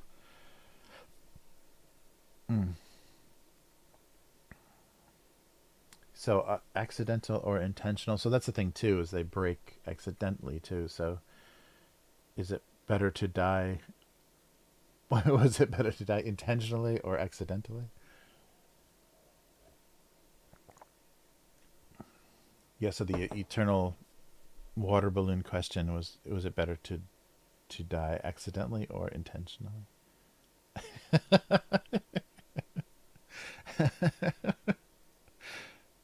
Yeah, because that's the fun of water balloons. Is a bit unpredictable because yeah, they can break when you throw. As you're trying to throw them, before you throw them. So this is more sweet and optimistic, not very funny though. So with something like the accidental or intentional death.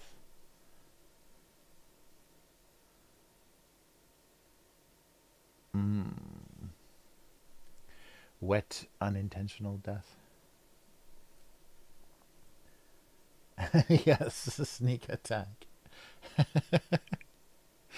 Right. Or drop one. Yeah. Like you're trying to hold more than one. Like you've got one arm you're throwing and you're trying to hold more than one and you drop it and that's it.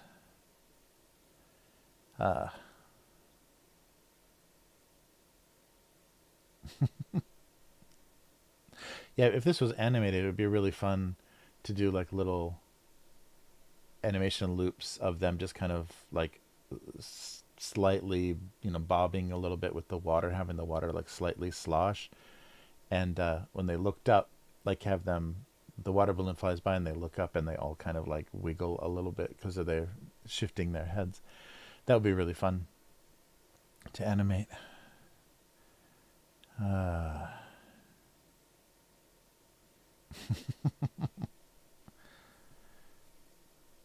Bright, colorful, wet, and short.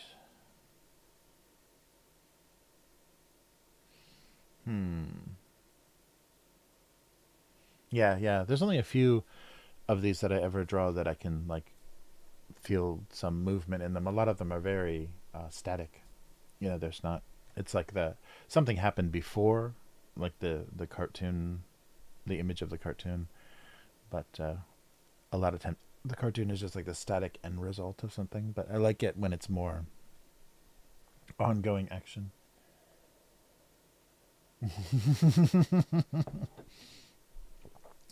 The cold, the cold wet, cold wet hot potato.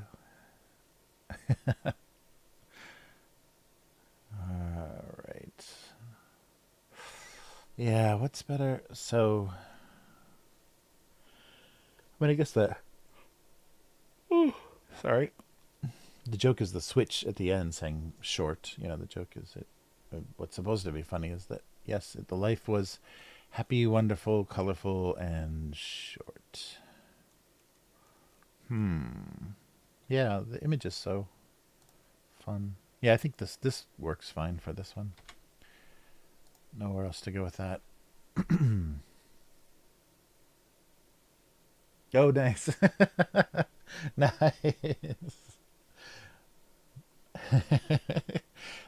born festive but died a fighter. Yeah, born decorative, born. Oh, burst their bubble. Oh, nice, nice. Yeah, burst. Yeah, that's a good one too. Something about. Uh,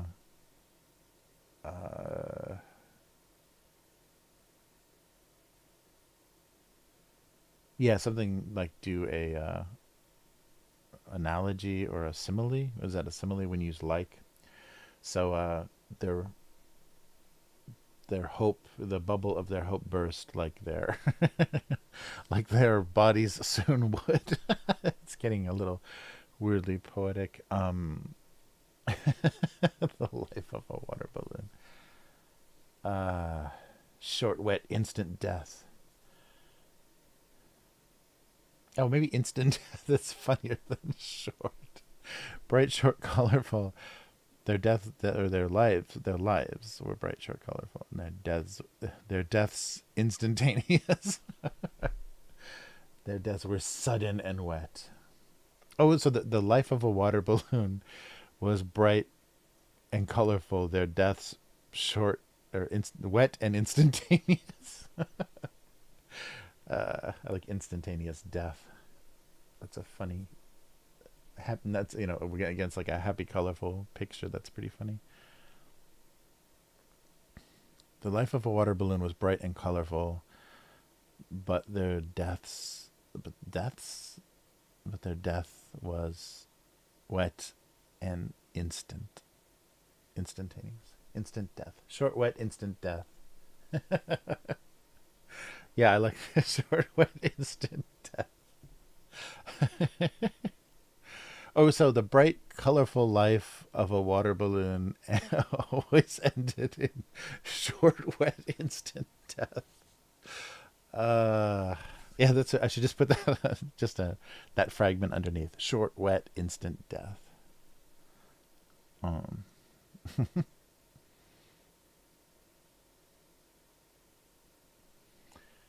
uh, right. Yeah, yeah. That's right.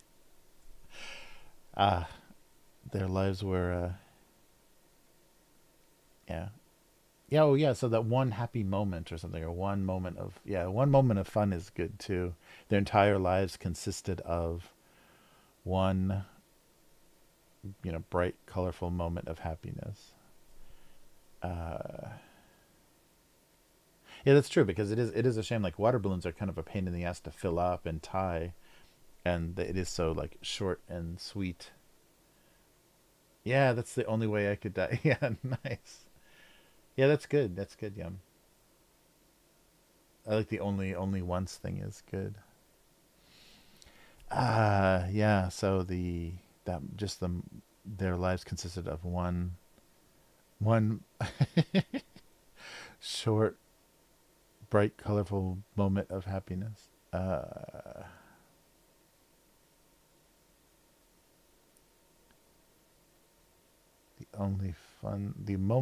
only moment of fun. Uh,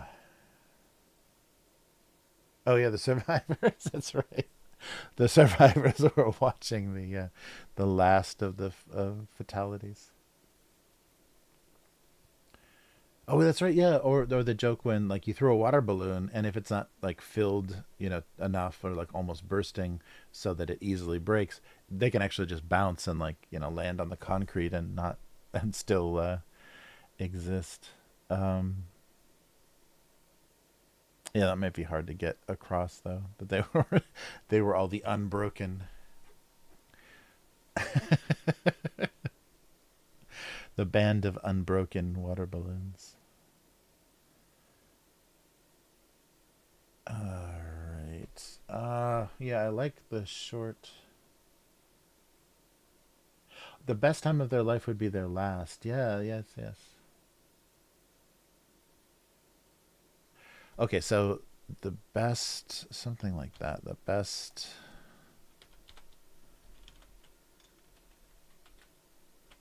time, no double space, of a water balloons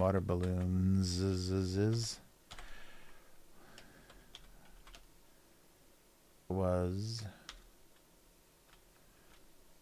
always the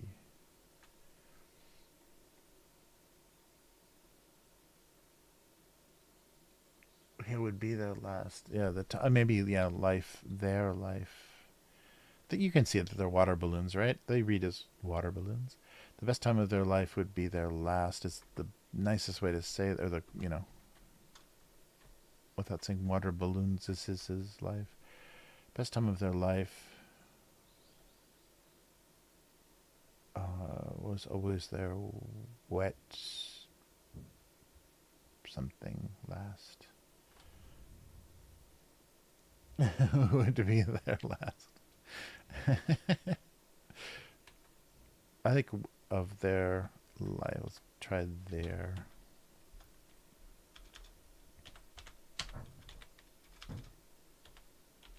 Let's try their life. Best time of their life. Life was always their last.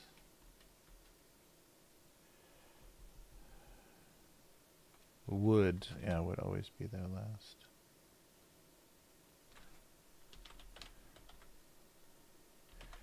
Be there.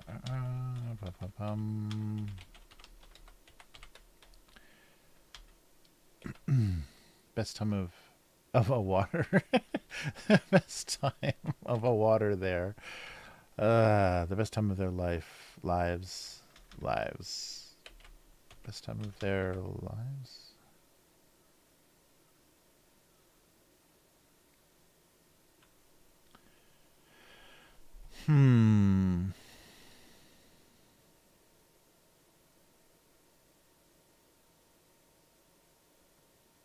Yeah, that's that. I like that. There's something. I don't know if is there a different way to say that or a way to tighten that up. Best time of their lives would always be their last. That's clear enough, right? The moment. Best moment of a water balloon's life. Yeah, I don't. Yeah, I think. I think they read as water balloons. Hopefully. Yeah, if I don't have to say water balloon, that'll actually make it a lot shorter. Water balloon. Um,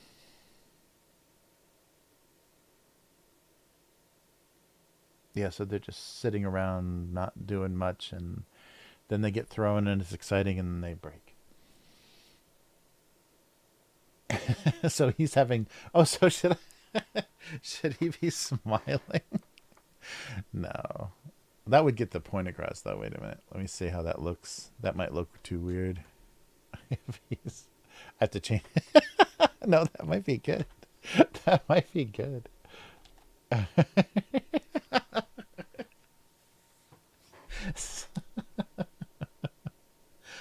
He's smiling. He's smiling to his death. Does that read as a smile? Yeah, that reads as a smile. He's slightly smiling. Yeah, that always when I sometimes when I try to draw the smile, that always reminds me of the when they try to draw smiles, like the Richard Scarry drawings of the like Busy Town and stuff. When they try to draw the worm smiling because his head is around, he kind of smiles the up the edge of his eye. So when I do that, it always looks like that. Yeah, like the smile, the smile on the balloon. Kamikaze. Ay, ay, ay. All right. The best time of their lives would always be their last. Yeah, that it's pretty dark, but it's good. Yeah, thank you, Yum. I think that's good. Yeah. Hopefully, yeah. They're wet enough and colorful enough that they should look like water balloons. They're not hand blown glass decorative orbs or anything. Yikes! All right, the best time of their lives would always be their last. Best time of their life. If it was singular, the best time of his life would always be his last. Their lives would always be their last. Yeah, the last time. I guess. I wonder how my grammar is in that. It might be. Some lives would always be there last. Nice. Enough.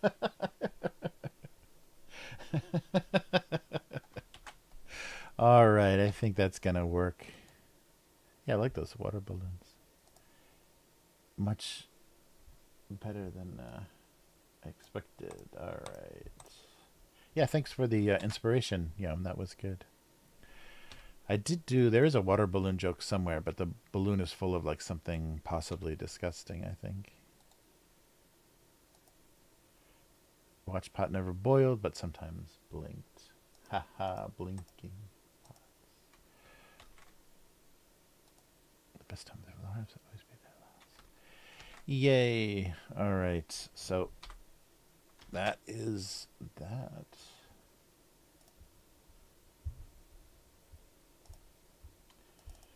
Wow. All right, and we have a weird one for the convenience store snack. There was a very mysterious flavor. I have no idea if it's going to be any good. Because it actually might be chocolate chicken soup. I don't know. That would be scary. All right. So let me just make these into uploadable JPEGs, and we should be all set. All right.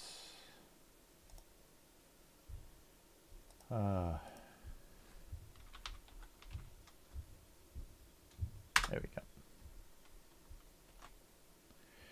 Nope.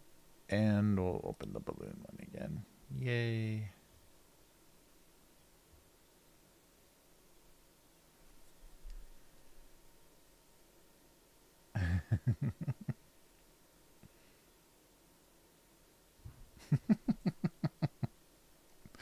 All right. So let me upload these real quick, and then we will eat something strange. Oh yeah, I want to double check what consomme is supposed to be. I think it's just. Oh no, it isn't a. It's just a broth, but they don't say what. Clarified broth or stock. Yeah, so I always assumed it was kind of chicken soup, but it's just soup stock. So we're gonna, yeah, chicken consomme. So we're gonna try a possibly chicken or beef stock chocolate snack. Yum. Yeah, we'll see how that goes. Yikes.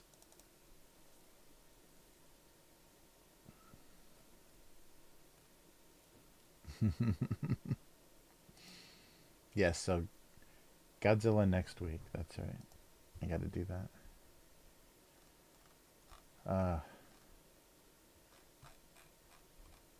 Yeah, I wonder what my reference was, if I was thinking of like Godzilla in the movies, or because I think of the cartoon, like the Godzilla Saturday morning cartoon might have been around already, and that was very inaccurate looking Godzilla. So we'll see how badly he was drawn.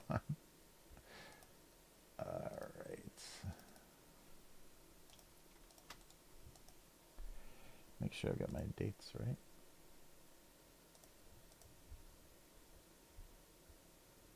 Yep, 21 and 26. All right. So here we go. Now we're going to have a weird microphone coming out of the store shelves. So convenience store it is.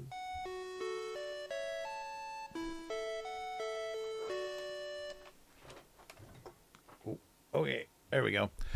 All right, so this week at the convenience store we have Chip Star. I think I've had Chip Star on stream before. They're pretty much the Japanese equivalent of Pringles. Those kind of reconstituted potato chips, like very similar to Pringles. And this is a collaboration between, so it's Fujiya and YBC. So I think Fujiya does the chocolate snacks, and YBC, I believe, is the maker of Chip Star. So you can see that's what a can of Chip Star looks like. They come in the same kind of cardboard tubes that Pringles do, only much shorter. I don't think they have a very large size. They're pretty small chips as well. But Pringles are getting pretty small too. So I don't know what to expect here. So we're looking at chocolate. We're looking at Chip Star Chocolate consomme flavor. So consomme flavor is like soup stock, like a salty soup stock, and usually like chicken. It always, to me, tastes like instant chicken soup. So chicken soup chocolate snacks, possibly. But it's potato chips, so it might be that satisfying salty sweet, salty chocolate sweet combination that kind of works like for chocolate covered pretzels and that kind of stuff. No extra information or description. They're just saying, yeah, just crunchy chocolate chips, or not chips, chocolate. Oh yeah, chips, Chip Star. So chips. Okay, so let's find out. So it's got a gold. It's keying out, of course, but it's a shiny metallic gold package. So very attractive to on the shelves. All right, so this is going to be a weird one, I have a feeling. Okay, that's mostly chocolate smell. So here we go. So this is chocolate with consomme potato chips on it, on the top. Oh. Mm-hmm.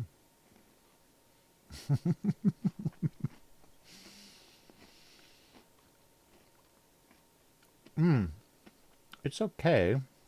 The chocolate's pretty good.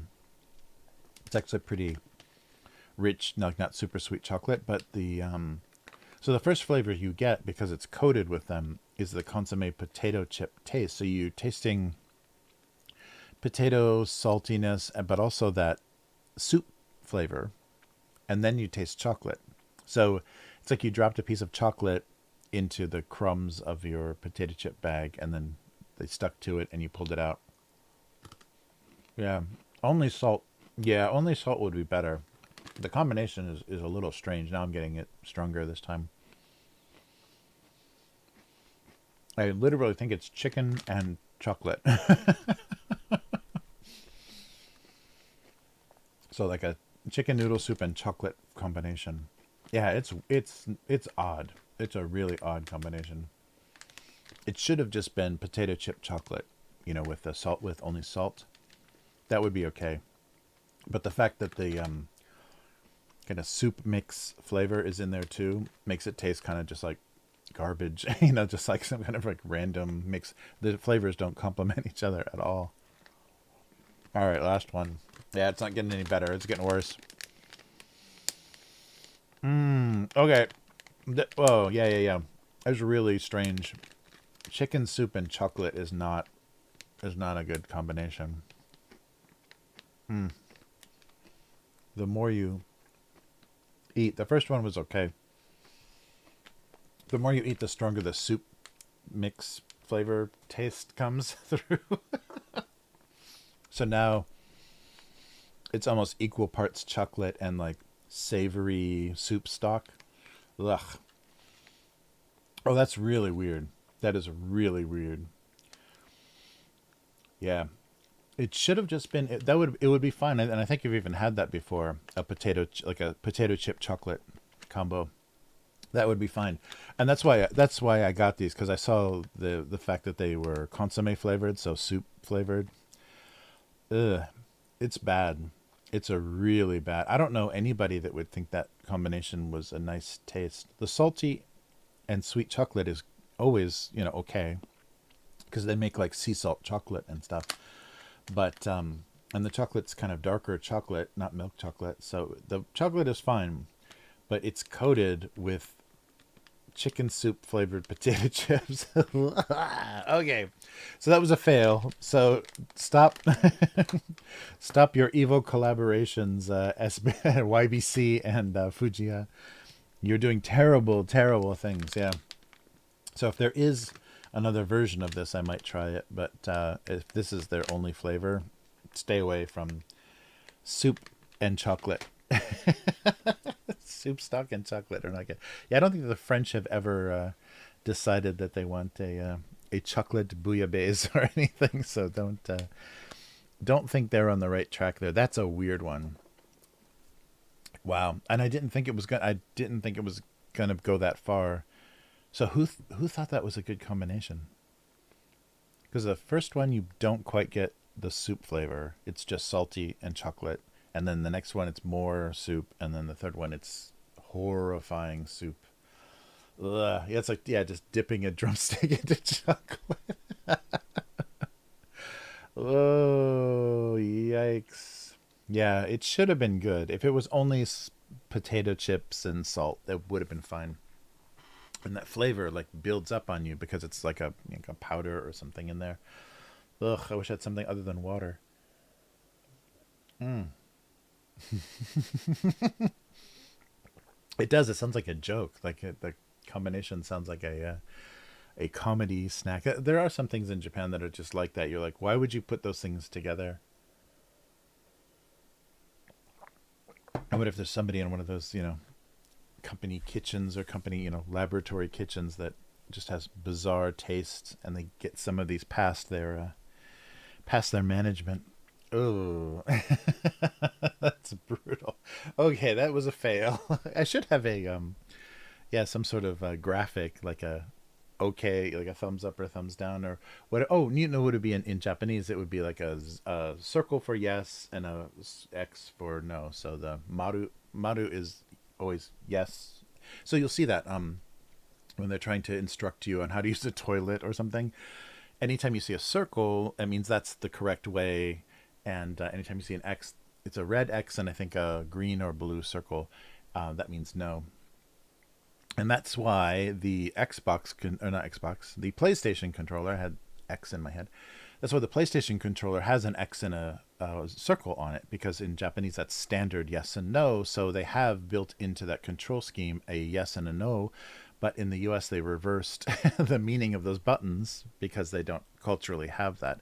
So the circle should always be yes, confirm, confirm, and the X should be cancel or back out.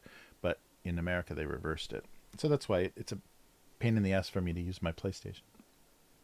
Because the console itself is Japanese, and the games are English, American English. Stupid. Yeah, salted caramel is good. Yeah. Oh, nice with chocolate. Yeah, I've had some really good, some super dark chocolate. Yeah, like brittle or something, like little chunks of dark chocolate with big hunks of sea salt on them, and that's really good. The combination. Yes, there you go. There's the bots. That's the boo boo. Yeah, I should. Wait a minute. Can I do that live? Let me see if I can import something live. Um, Let me see. X GIF. That might be fun to do a. Let's see if I got animated. Oh, okay, that one's pretty good.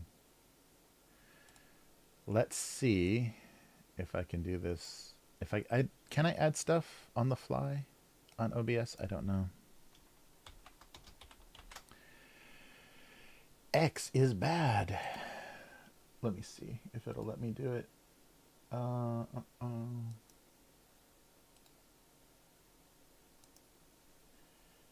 I think so. You can move stuff around, so maybe maybe we'll find out. We'll find out right now. So that'll be a nice update to the. So if something is bad, well, it'll get this. Boop boop. It's too small. Come on. All right, we'll do this. There we go. You guys can see that, right? So we'll do that for bad. Right? So if something is bad, boop boop. Okay. I need a sound, I guess, too. Boop boop. That's a nice little animation. And let's try this.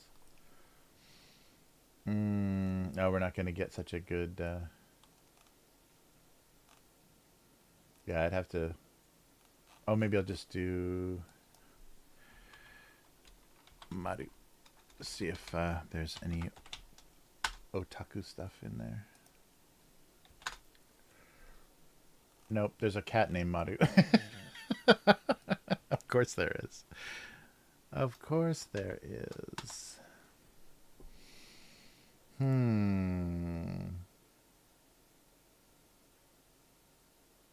Oh, that's kind of cool. There's a Snoopy one. Should we have Snoopy saying it? Yeah, I need something. Oh, no. I guess I should be letting you guys vote on these two. Yeah.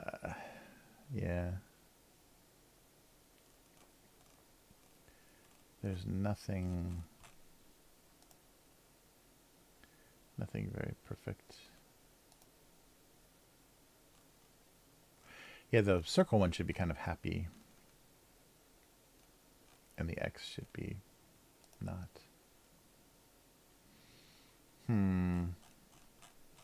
Well, we'll just do a temporary thing.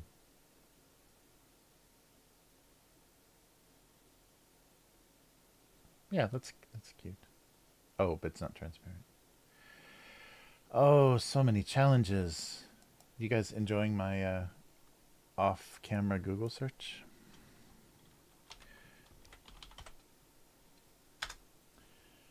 Okay, and if we wanted to... Let's see if I can do this.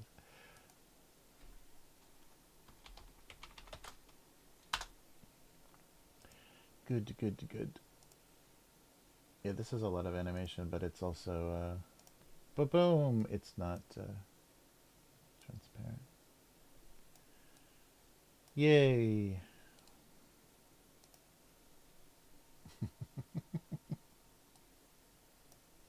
I just have a big circle of stolen GIF animation in front of my face here.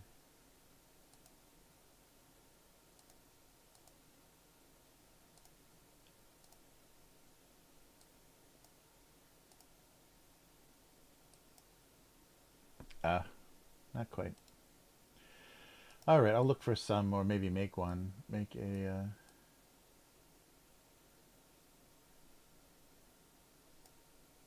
smooth.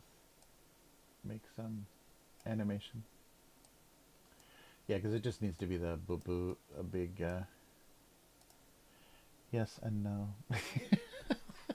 Okay. There we go. Oh, and it's looping too, so that's probably not the best.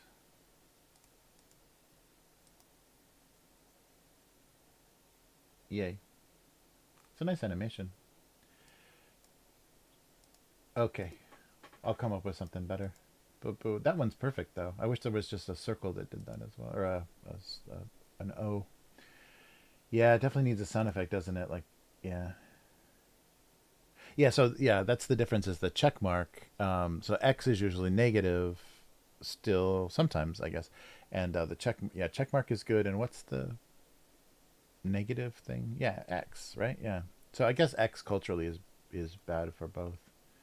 Or what about a W? Oh, that's unknown girl. That's it. You called it. You called it. It's definitely got to be a W. Yeah, that's perfect. Let's see. There's one that turns into a cat's face for some reason. No, a big W is perfect.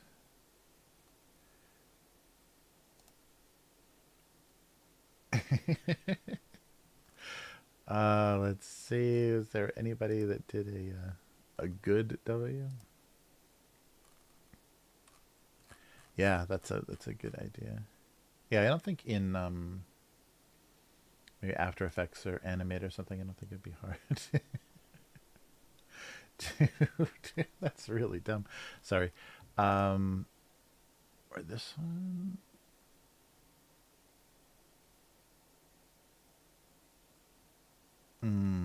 Yeah, W is good. Good idea.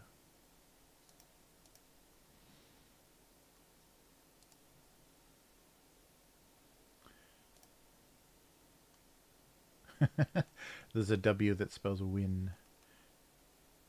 And there's a Netflix N for some reason. That's weird.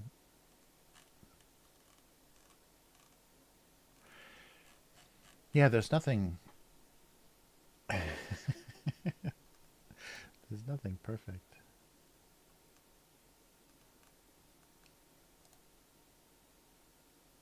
And stuff that's not even animated. So let's see. No.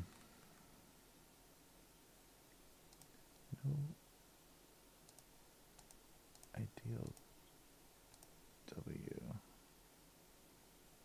Maybe that one is the best. Here, I'll show you guys. How about this one? See, this is what happens when I get too much time on the stream. Just do dumb stuff. There's nobody watching. Everybody's gone. Nobody's watching. So do ba ba ba, and then I can key out the red. So it's just a big W flag, maybe? I don't know. Let's try that.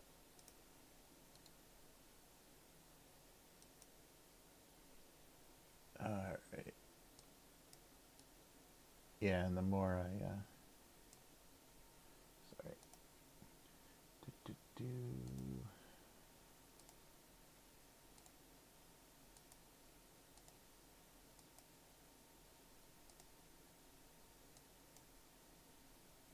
What kind of red is that?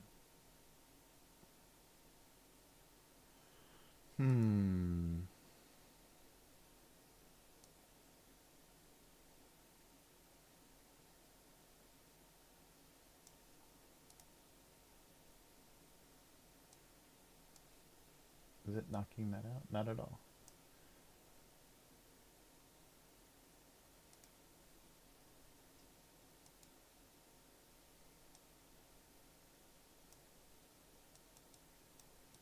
Wow, I can't find that red at all.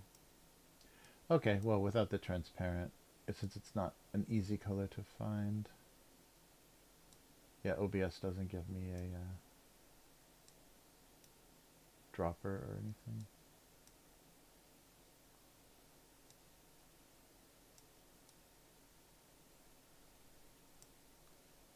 Weird.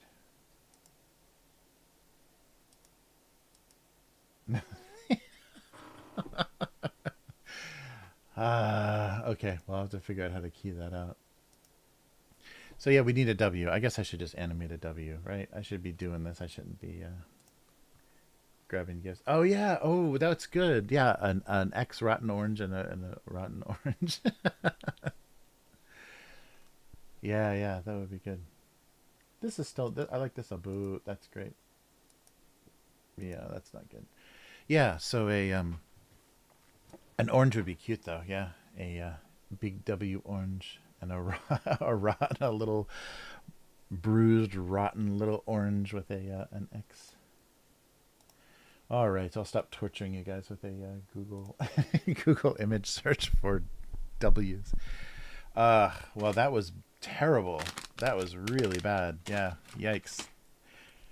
It's been a while though. I've been kind of going easy on the weird snacks. I thought this would be one that there was a chance that it wasn't disgusting, but it was pretty disgusting. Yikes. All right.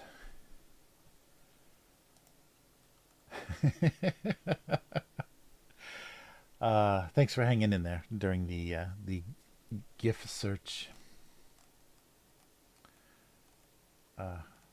Yeah, it would be fun to do something, especially with incorporating the little domestic abuse characters.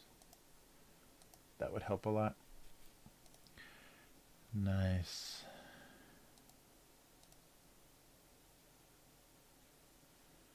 All right. Yeah. Oh, sorry. This has been a very poorly keyed out live stream. Microphone troubles and disgusting snacks. Oh my god.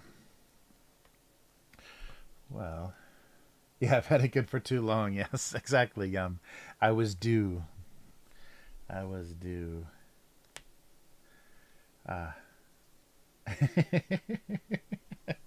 Oh, that's right. Yeah, the screaming inside your heart.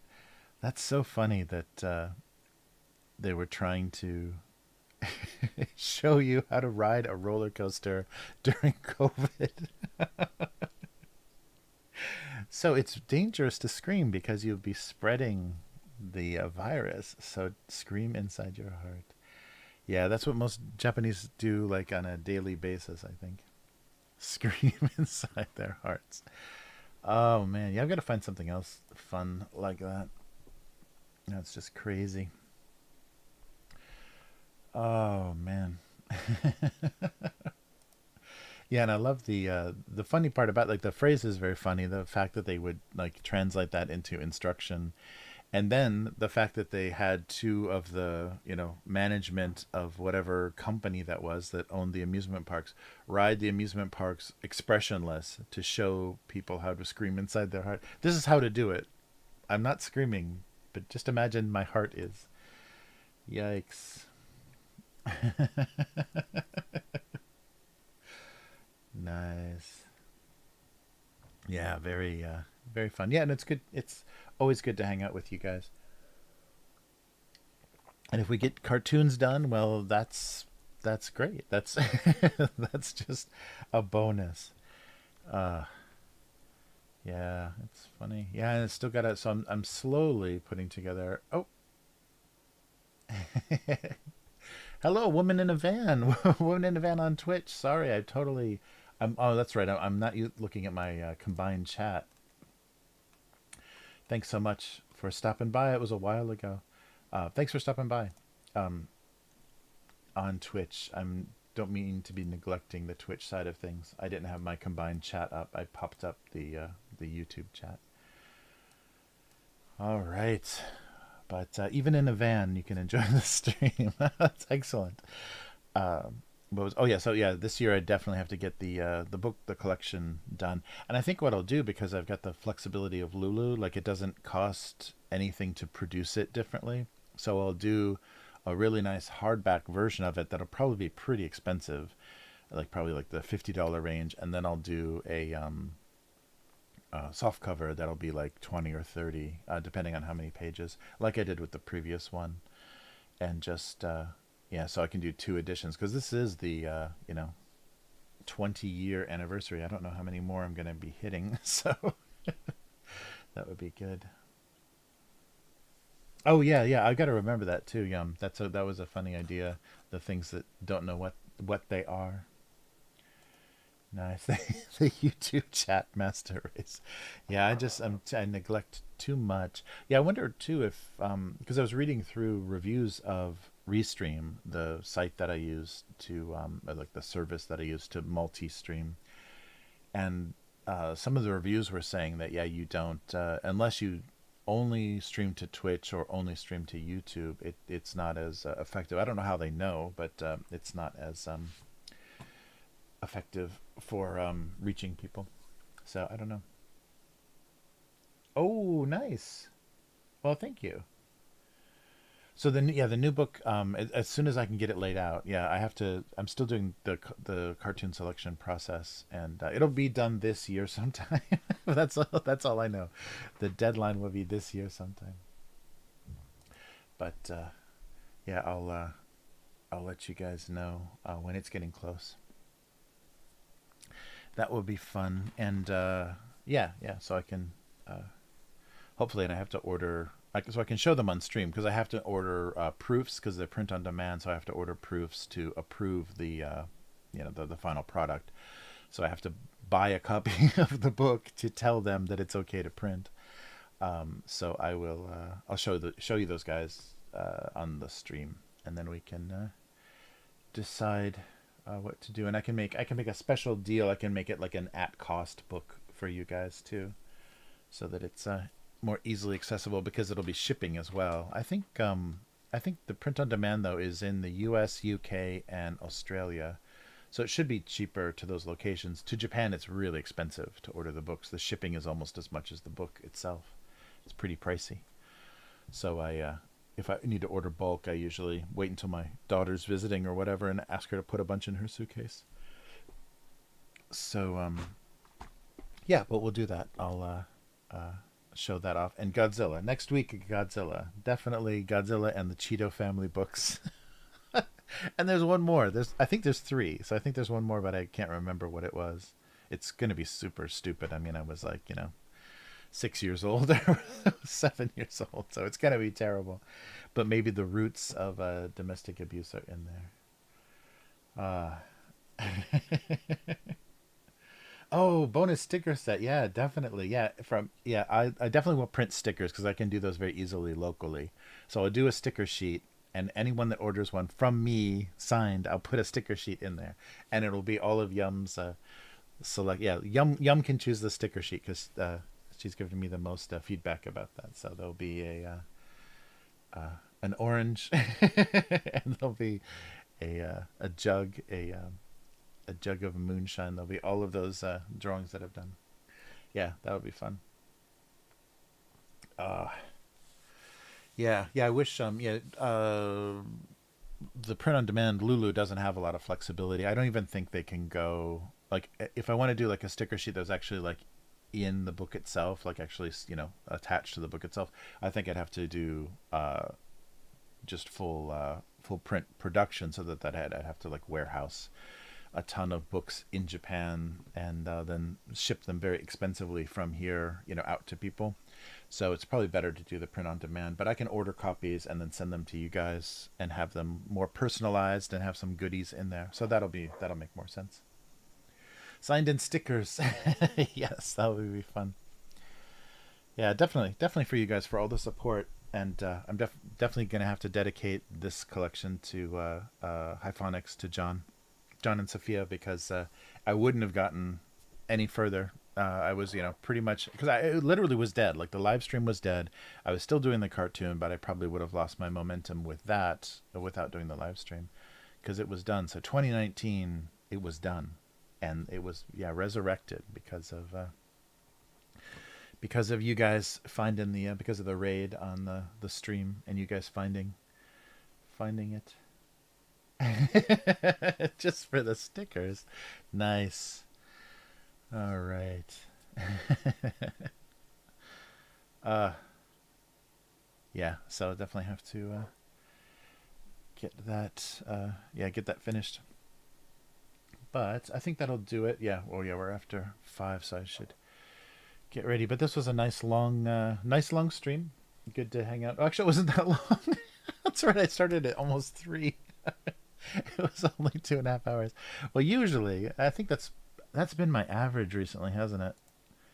I don't think I'm doing very good with the length, because things used to be closer to 4 hours, and now they're let's see. Come on. Now they're under 3. Let's see.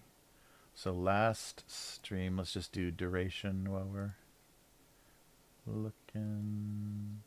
Yeah, over 3. Oof, yeah. This is not very long. This wasn't a very long term. I have extra time. So what else is going on? Oh, so I'm going to do the Blade Runner RPG. It's going to be online. But check this out. They had this in Japan. Blade Runner squirt gun. Get out of here. So I guess like sometime maybe in the 90s they produced a squirt gun. This is just a cheap, like there's the little place to fill it. This is just one of those cheap like ching ching ching, like it's got the double triggers, but it's just a super cheap trashy Chinese squirt gun. But it's the Blade Runner blaster. Isn't that crazy? So they made a like a movie prep version of this. It's like $2,000 or whatever. But I wanted to have something for the table. I like props on the table for RPGs. And so I saw in Japan some toy seller was selling an old Blade Runner squirt gun. So there were Blade Runner squirt guns in Japan. Because Japan is is the future. Yeah, so and that would be cool too. If I don't want to ever use it as a squirt gun, I could actually drill it out and put like LEDs and stuff. Because that's what I'm thinking is the actual movie version. The grip is like a weird translucent plastic like this. So if I just mask it all off and then spray the rest of the gun like a metallic, like a heavier metallic, and then drill it out, because it is hollow and it would be easy to drill that out and put LEDs in there. That would be pretty fun. It's still going to be like, very light because it's just a squirt gun. But yeah, I was so surprised.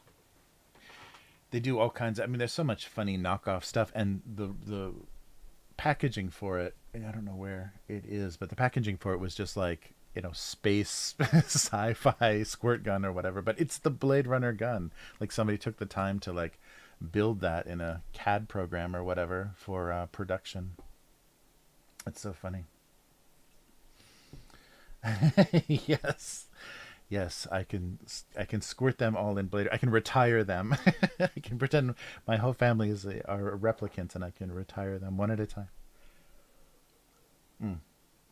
Yeah, my daughter's got some badass Splatoon squirt guns. They did a bunch. They probably made it to the U.S. too, but they did a bunch of squirt guns that are more like super soakers. They use you have to pump them up, and they have the pressure that look like the guns from Splatoon, the Splatoon video game, that spray the paint in the game. So she's got a couple of those that look amazing. So I'll get my ass kicked if I dare if I dare do it. Uh, nice. Yeah, right. Oh, or my cosplay is coming together. Perfect. All right. Mm. Yeah, take care, K5. Have a good night. Yeah, that's right. It's getting late for North America. So you take care, and we'll see you next week. Thanks for hanging in there, and thanks for wielding that wrench with such honor and grace. And getting the I saw that at the very beginning you had to approve a little emoji that unknown girl had a squeeze box or a little yeah, and that didn't go through. I thought I set this to be as liberal as possible. Yeah, take it easy, K5. See you soon.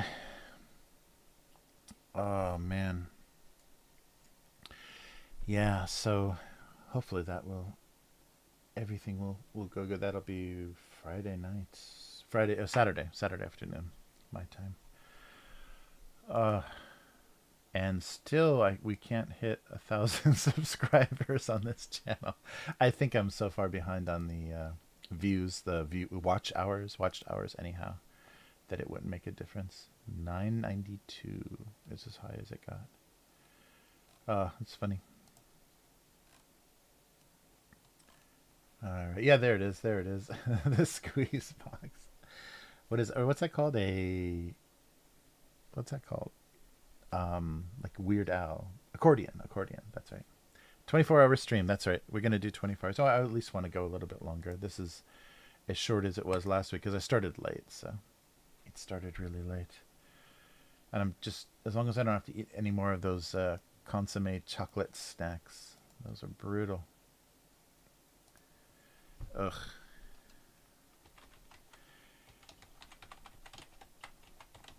That was really gross. I can't believe they came up with that. Because sometimes those snacks, those weird flavor combinations in Japan, they sound horrible, but surprisingly the reality is like, pretty good. But this was totally the opposite. It was a gruesome a gruesome match.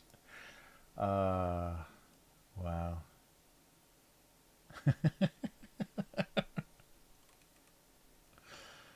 Oh, wow.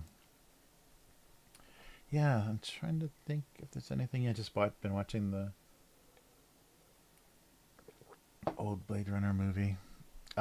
It's pretty short too. It runs a little bit shorter. There's some fan that like the despecialized, the guy Harmy, I can't remember his name, the guy that worked really hard on the despecialized version of the original Star Wars movie, where he tried to roll it back to like improve the visuals, like clean up the matte lines and stuff, but roll it back to the content of the original theatrical release.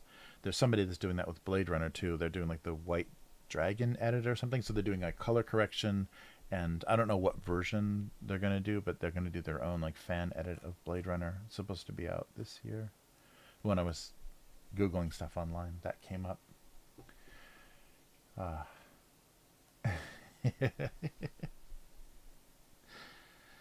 Nice. So yeah, I'm curious to see that. I wonder what their bias is. And there's a ton of there's a lot of deleted scenes actually.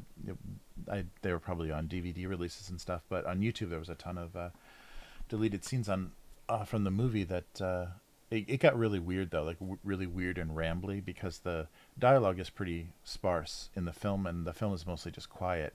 And a lot of the scenes that were cut were very chatty scenes between characters that didn't sound quite the same. They didn't have the same tone as a lot of the other stuff in the movies. But yeah, it was surprising. So the Holden, the police officer that gets shot, the Blade Runner that gets shot at the beginning of the movie, spoilers, was he's got a scene where he's in some kind of like medical, you know, tank, like some kind of iron lung kind of thing. And there's a lot of conversation between he and Harrison Ford, the Harrison Ford character. So that's weird. Google more stuff. Yeah, what should we Google? I'm trying to think of content. Let's just Google some things. Uh, yeah, what's is there anything? I'm trying to think if there's something recently uh, that was funny or something that would be fun to Google the origin of. Yeah, the X's on a moonshine jug. That was super informative. I can't believe that's actually a thing, but of course it is. Yeah, and it's probably a pretty standard thing, like any processing that you do. I'm sure there's always some system for marking what stage something is at, so you don't have to like test it and taste it to find out how potent the moonshine is. All right. Yeah. So some. Sorry, I'm just stuck in Blade Runner mode. I also found a little Blade Runner LAPD badge that's coming sometime in the mail. So once we can play this game face to face, I can put some stuff on the table. I'll put like a futuristic bottle of Johnny Walker. Did you see that for the second movie for 2049? They released like this $500 bottle of like Johnny Walker Black, I think it was. That was just the styled like the movie prop. So the joke was that the Deckard character had like hidden himself away in this old radioactive casino, this like Korean casino out in the middle of nowhere, and the only thing he had was whiskey. So he had thousands of bottles of this future whiskey. So they made the bottle kind of square. Yeah, it had a big plastic kind of squared top, twist off top, and the whole bottle itself wasn't cylindrical. It was more of a elongated cube, whatever the word is for that. And they actually made that as a thing for the promotion for the movie, but it was super expensive. There we go. We can Blade Runner that. we can search that. Okay, maybe long streams are not my. Oh, Johnny with that. Oh yeah, I guess that's not super cylindrical. So here we go. And how much was it?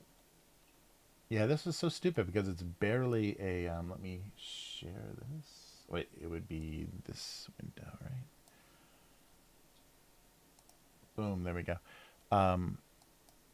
Yeah, this was the one that they made for the movie, and then Johnny Walker just did a. So yeah, you can get like this version of it, but it's just their cheap ass, Johnny Walker Black in a plastic bottle, or like a bottle with like plastic detailing on it. Oh, but it goes really good with your DVD or Blu-ray. It's so funny. The price was really stupid though. Oh my god, yeah. I guess it was a limited release collector's thing. Yeah, it's only £1,200 British sterling. Yikes. Oh, in Japan you can get it for. Oh, maybe it's out. Let's see. In Japan, it's currently unavailable. Oh, here's all the alcohol we can buy. So if anybody wants Japanese alcohol, I can ship you everything. Oh, and there's my. Can I make that go away? No. All right, let's stop looking at my Amazon. There's all the alcohol for Japan. Okay, the Googling went horribly wrong. You found all my saved later Amazon lists. But yeah, weird stuff.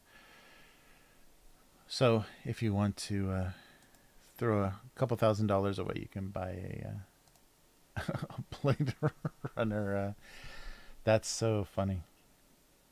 Yeah, I think I've seen movies where they do watches and stuff too. Like if there's a watch in a movie, the company that like sponsored it or whatever will do a. Yeah, right. That's right. They did. What was that? The Fallout alcohol. Yeah, and it was. What was that? Oh, Fallout beer. Nice. Oh yeah, that's right. For Fallout 76. Right. The nuke rum bottles, $80 plastic bottles. Ugh, that's right. Didn't they fucked up so much stuff? And didn't they produce like the helmets for the power armor faction in Fallout? So they did a really expensive like limited edition or collector's set that had that helmet, but they produced it in China, and all of the foam like inside the helmet was all moldy or like rotted out because they had sat for so long. There was something weird about that too. Yeah, I wonder because it's probably worth more if it's never opened. But yeah, what's the point of? Yeah, that's so funny. And doing alcohol for promotions is a really. I mean, you're already admitting that you want adults to buy this, buy this stuff. Uh, yeah, that's funny. Yeah, I saw somebody did a whole set. Some uh, 3D printing guy made models of all of the uh, the what the boy, the little character. Fuck the what are the shelters called? The bomb the vault boy.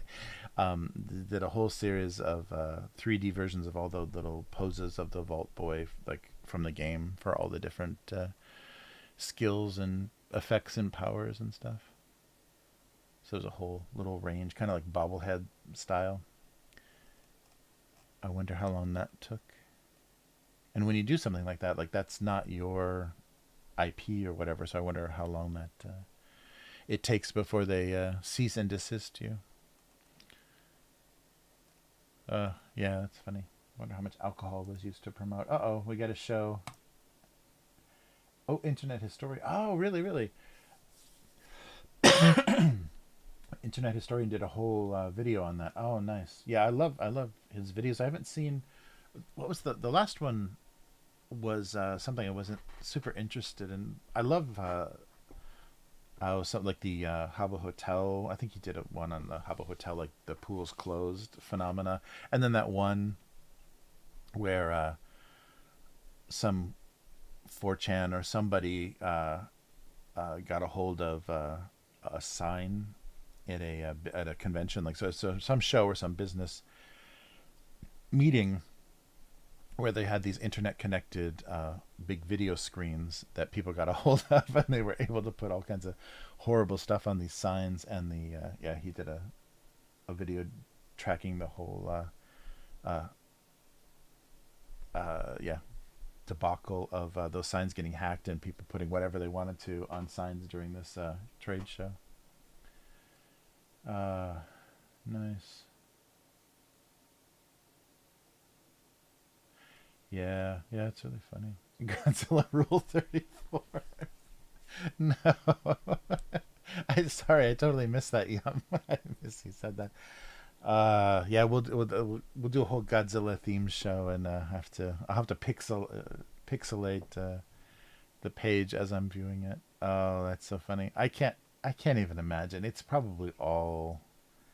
Well, didn't that wasn't there like a Charles Barkley? Didn't was there a Nike ad in the '90s where it was like giant Charles Barkley and giant Godzilla, or like regular sized Godzilla, playing basketball? So I'm sure that got Rule 34.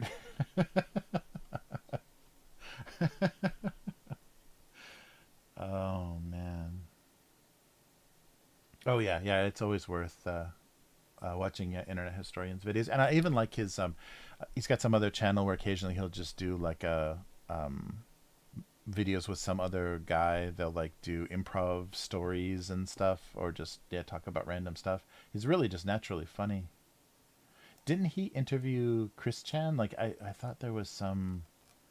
I don't know if that ever came out on his channel. It was really funny. There's been really odd people that have interacted with the lol cows of the internet.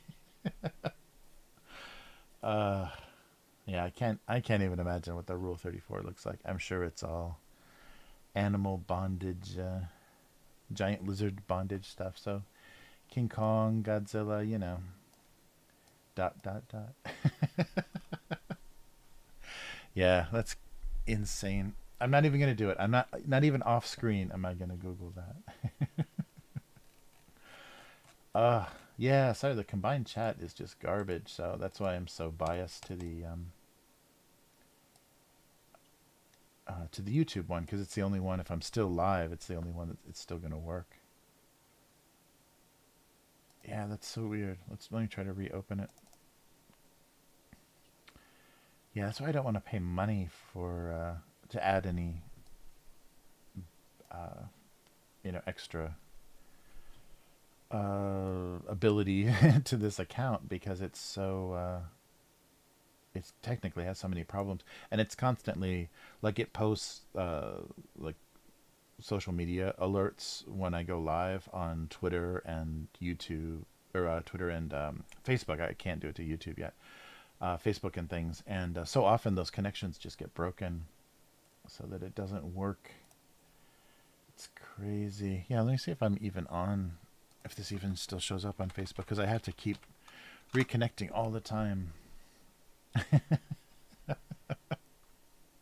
Rule 34, everything. Oh yeah, it's there. Oh, I apologize if it suddenly starts playing. Don't do it.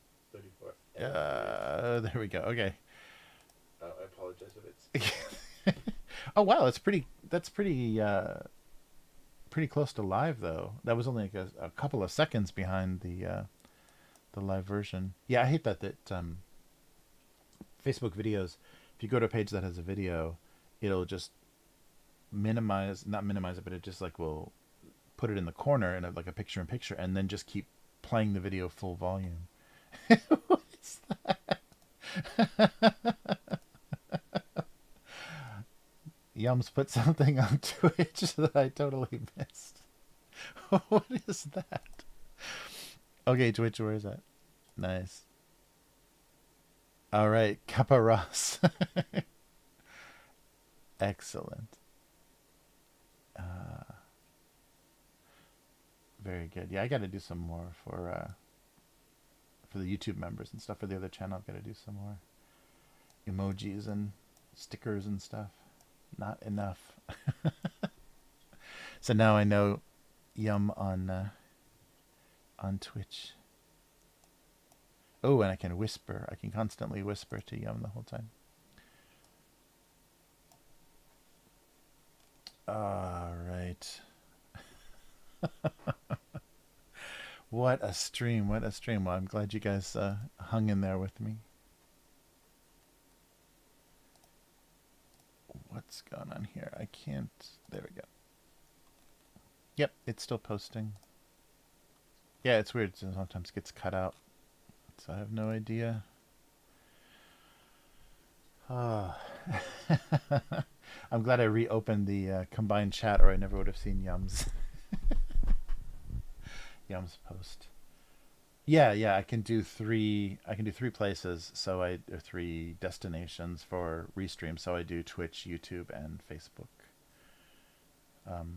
Yeah, so it's funny because I don't think I get any viewers from Facebook, but occasionally, like family members or whatever will say, "Oh yeah, I watched your cartoon stream. I haven't talked to you in about 10 years, but I saw your cartoon stream." So it's a fun way to keep in touch with people very randomly, and they know I'm constantly doing something. Yeah, Facebook Live. Yeah, so I don't think I'm getting the benefit of any of those platforms. Yeah, I gotta get on TikTok too. Uh, yeah, I can't imagine the abuse on TikTok. Uh, yeah, I don't think I have a. I don't think I skew young enough to get away with TikTok. Yeah, that chat comes up in the combined chat, but sometimes the combined chat just like randomly disconnects. But yeah, and it's odd because it's not.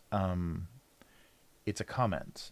For some reason, Facebook, you can't chat in the video, but if you comment on the video, it shows up as a chat, you know, message in the combined chat. So some people are leaving me a comment, and I reply right away to the comment because it's on the live chat, but it's not. It's kind of a.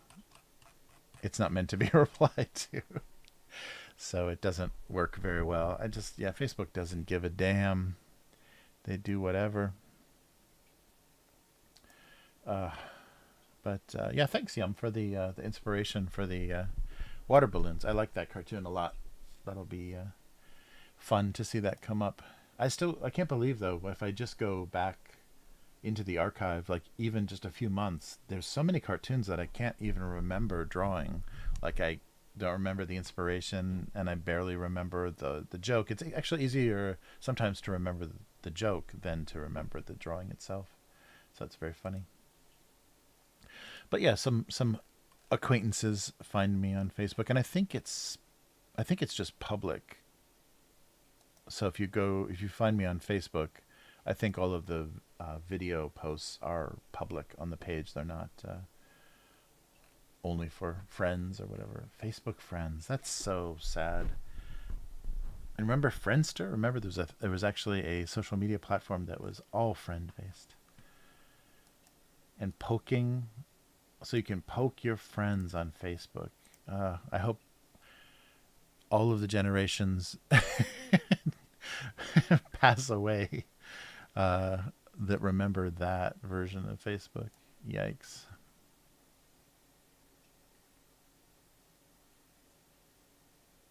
Oh, really? Oh, okay. Well, it's going to be weird. Let's see. So last week's. Okay, so last week was the 12th. Okay, we're going to try to do this. Wait a minute here. Oh, wait. Okay. Okay, I'll mute it for now until we find the spot. Okay, so I'll show you guys the Facebook thing. Oh, that's right. And I got a weird. For some reason, the music that I use sometimes gets a copyright claim on Facebook. So the beginning and end may not. Oh, it will for me. I guess in Japan it doesn't matter. There we go. So here's last week's. Let me see if I can find the writing part. Bum bum bum. That looks still like drawing. Oh, it's got auto subtitles too. Look at that. Oh, that's crazy. So every stupid COVID comment and everything that I say on Facebook gets auto converted into closed captioning, and probably Meta owns that then, so they know everything. Oh, I did the writing off stream. Oh, that's right. That's right. That's right.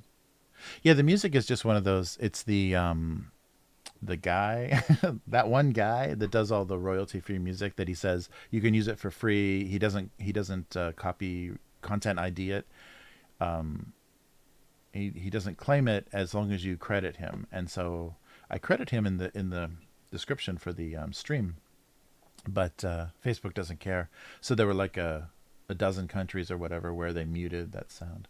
That's right. Sorry. I don't know what I'm doing. I'm just doing random stuff.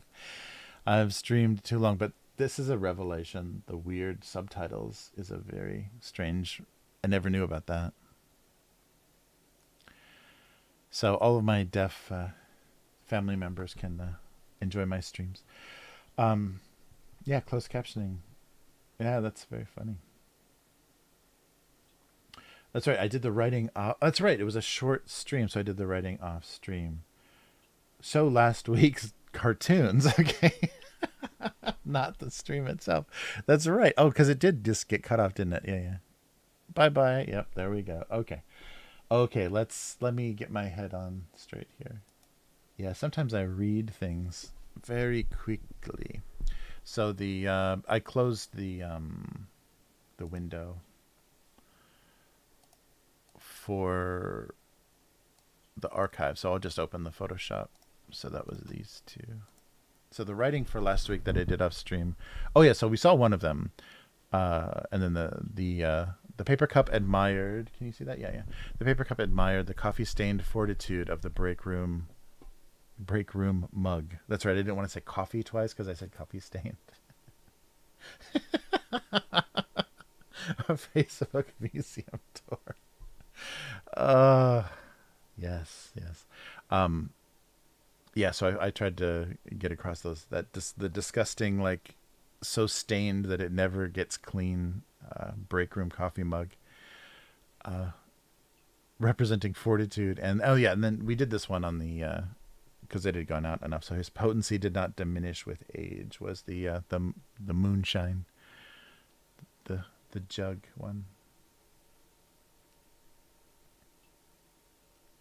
It's gonna be a selection because I can't. The more pages, the more expensive the book gets. So if I did, like, however many that would be, if I did like 1,000 page book or whatever. Oh, actually, yeah. So that's the thing that I've thought about. So the original book, which I don't have handy. So the first collection I did was about 86 pages, of cartoons, and they were full page because the cartoons I draw very high resolution, so I can do them, full page. They look, fine, as big as I want to make them. But I thought about doing, like, four per page. Like, sometimes, like, the New Yorker cartoon books and stuff, they'll have multiple cartoons on a page, but I needed some way maybe to make borders or something on the cartoons because it was kind of weirdly unreadable. Would that be a better book? Just do Because I could do then, if it's four on a page, I could do 1,000 cartoons, pretty easily. I could do a 200-page book and do close to 1,000 cartoons. Some of them, though, I don't think need reprinted. Some of them miss the mark pretty bad. It'd be a lot more work, but I could do multiples on a page. But when I was doing the first book and I laid that out, it didn't look very good on a white background because the cartoons kind of floated. So it looked like you're supposed to read them as a story or something. Right. Oh, what's going on? So, What a stream! What a stream! Well, I'm glad you guys hung in something there is with me. playing. Wait a minute here. Let me see what I did wrong here. What's going on here? I can't. There we go. Okay, so something Yep, it's still posting. so, Yeah, it's weird. So sometimes it gets cut out. I have no something idea. is playing. Okay, give me a second here. Oh. I'm glad I reopened the combined. I have no idea who's talking, but I'm talking somewhere. Um, but yeah. So yeah, I kicked around that idea of doing multiple per page because, of course, then the book could contain more cartoons. But my clone was talking to me. Yeah, I have no idea. Oh, maybe Facebook again. Yeah, maybe that was Facebook. Fuck off. Yeah, that was Facebook again. Um, that's weird. So Facebook just unmutes itself whenever it wants. That's nice. So it subtitles your videos and then unmutes you whenever it wants. Sorry about that. Yeah. So would that be a better, because that would be more content in the book. Because each cartoon is would be minimized to a quarter of a page, and I could actually then come up with a different. The book wouldn't have to be square because my cartoons are almost square. The size is pretty square-ish, so that's why I made a square book. But if I change the form, or just at least did two on a page, so they're more postcard size, um, that would double the amount of cartoons in the book.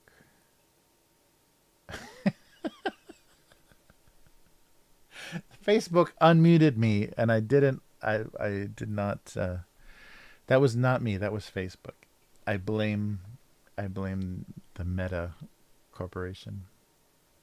Yeah, so I don't know. So I'll try that again. I'll play around with that again because that might be a more satisfying collection. Is so not so up to the point where I printed the last one. So I won't repeat anything, but then from the next 1,000, I can print closer to a more satisfying number. If I do like a 200-page book, then I could print either 400 or 800 cartoons. It's something to think about. Yeah, yeah. Oh, good. Yeah, oh, yeah, right. It is definitely boomer tech. Just to embarrass your grandparents, so their videos just start randomly playing. Uh, yeah, I can't wait. Well, I mean, it doesn't matter. If Facebook dies, Instagram is still going to be going strong, so we'll never be rid of Meta in our lives. Yeah, I think. No, I think the length of video is shorter. But I looked at the back end because Instagram and Facebook share a back end for whatever the business part or whatever. If you want to like do ads and stuff on your videos, which I've never set up at all, you can do that on Facebook, and then you can also post videos to either Instagram or Facebook. But I think Facebook has a well, silver. Am I silver? I don't want to be silver. I don't think I'm very silver anywhere. Oh, I guess, yeah, oh, that's, no, I am. That's right. I have to shave the beard and stop being so silver. That's right. This is the only giveaway right now because my hair is hanging in there. But that's right. I am silvering. Oh, that's so depressing. So have more? Yeah, yeah. Yeah, that would be a good point. So I'll play around with the layout more than I did last time, and that might make it more interesting because they have more options. If I do a regular format book, not square, there's many more options for printing it. So that's probably a better idea. And now you got me thinking. Yeah, yeah. Thanks, Yum. Uh, I'll give that a thought because it would be fun because I could do then backgrounds, like I could do background patterns and textures and stuff, and then just put the cartoons on top of that so that they were in boxes. Because I was thinking the only like publishing opportunity I ever had for this cartoon was with Barnes and Noble, and Barnes and Noble requested that I categorize the cartoons and break them up by some sort of theme. And all I really had for theming was holidays. But then I realized I could do rooms of the house. So I could do like, all the bathroom jokes, all the office jokes, all the kitchen jokes, or cartoons. I could break those up and theme them that way. So I could do rooms of a house. So then I was thinking of doing backgrounds that were like, blueprints of a house or something to have some sort of aesthetic for the book. And then put multiple cartoons on a page with a background that kind of represented the theme. So each category would have a theme. But I don't need to do that. But that was an initial idea to give me some way to tie the background theming together and just change that for each section. So I don't know. I'll play around with what that would look like. Because I really want to do, for this collection, I really want to do both a hardcover and a softcover option. And thank you, Unknown Girl, for buying. Yeah, I didn't see any notification, but if you bought the book, thank you so much. That's very sweet. Yes. Yeah, that would be fun. Mm, mm, mm. uh, Yeah, so I'll play around because I definitely want this to look very different. I don't just want to take that same template and do just another book that looks like that because this is a bigger collection and it's a bigger. So that was the first 1,000 and this is the first 20 years. So I'll make it a little bit different because I don't know. There won't be many volumes of it, so I don't have to worry about them, how they look on the shelves. Yeah, yeah. Yeah, Amazon. Yeah, that's true. Yeah, deliveries got really slow. I was surprised if I order anything from American Amazon to Japan, the delivery times, there's something that they said they're expecting it in September. So I should look at early September. I should look for that item. Like, oh my God. Yeah. How do they even know? It's probably going to be one of those things where it gets delayed. So they'll say September, and then it'll turn to October, and then it'll be November. And then they'll say the buyer doesn't have that, or the seller doesn't have that, and has issued you a refund. Yeah, that's really crazy. Well, thank you. Yeah, thank you so much for the purchase. Yeah, I would definitely want to send you guys, special versions of the new book to thank you for hanging in there for all these hours of my rambling and struggling with writing and drawing these cartoons. Yeah, that would be fun. Yeah, so let me give that some thought, because having more cartoons, and that was the thing too when John held the book up, when I sent him the snack box from Japan and put the book in there. When he held the book up on the camera, it does look like a children's book. If there's one cartoon a page, it looks like a little kid's storybook. So to get it away from that aesthetic and make it look more like a collection of magazine cartoons, it might be good to have more than one on a page. I'll take a look at. I should just that'll be good research. I'll go online, and some of my favorite cartoonists, I'll take a look at how they handled that, because when it's newspaper cartoons, it's easier to do that because they're strips, and they can just put you don't put one strip on a page, so they can just do multiple strips. But I'll take a look at what some other people have done that do a single panel cartoon like mine, and how that works. Yeah, that was the thing, because that was the first. As soon as John held that book up on stream, the first comments were like, "Don't show us that stupid fucking children's book. Put that thing down." Yeah, because it does look like a kid's storybook, especially in that square format. So square with one cartoon on a page, it looks like you almost should read it as like something is these images are connected and it's telling you a story. So that's true. Yeah, kids definitely shouldn't read these cartoons. Not only will they be frustrated by how much they don't make sense, but they'll, if they get any of them, they might be scarred for life. Yeah, so that needs to be something I figure out. I was the title.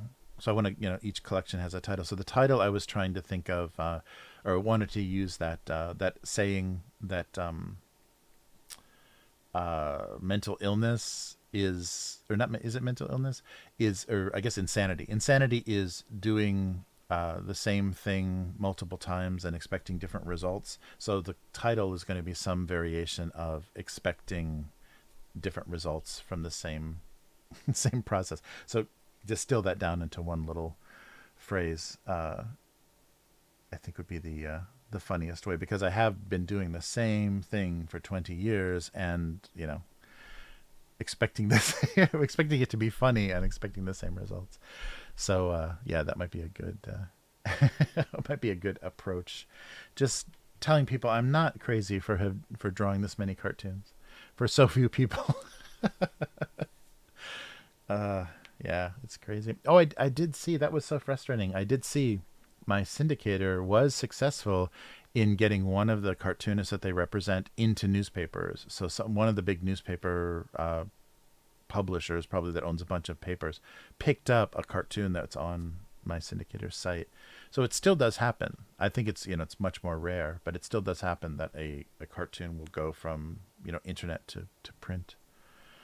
Nice. Yeah. The definition of insanity. That's right. Yeah, so I think the title is going to be something, a play on that definition of insanity, is doing the same thing again and again, expecting different results, because that's exactly what the cartoon is. The definition of insanity. Yeah, that's funny. Oh, man. All right, well, I can't think of anything else to Google, but it's so fun. Yeah, it's so fun.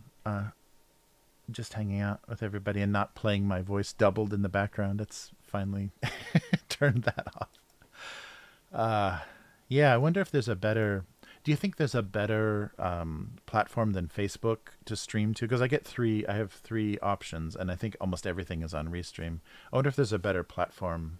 Because people, I've heard of, I don't think, most of them are dying. Like DLive I've heard of before, but I think that's a disappearing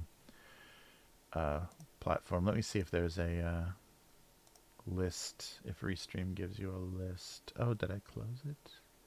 No, there we go.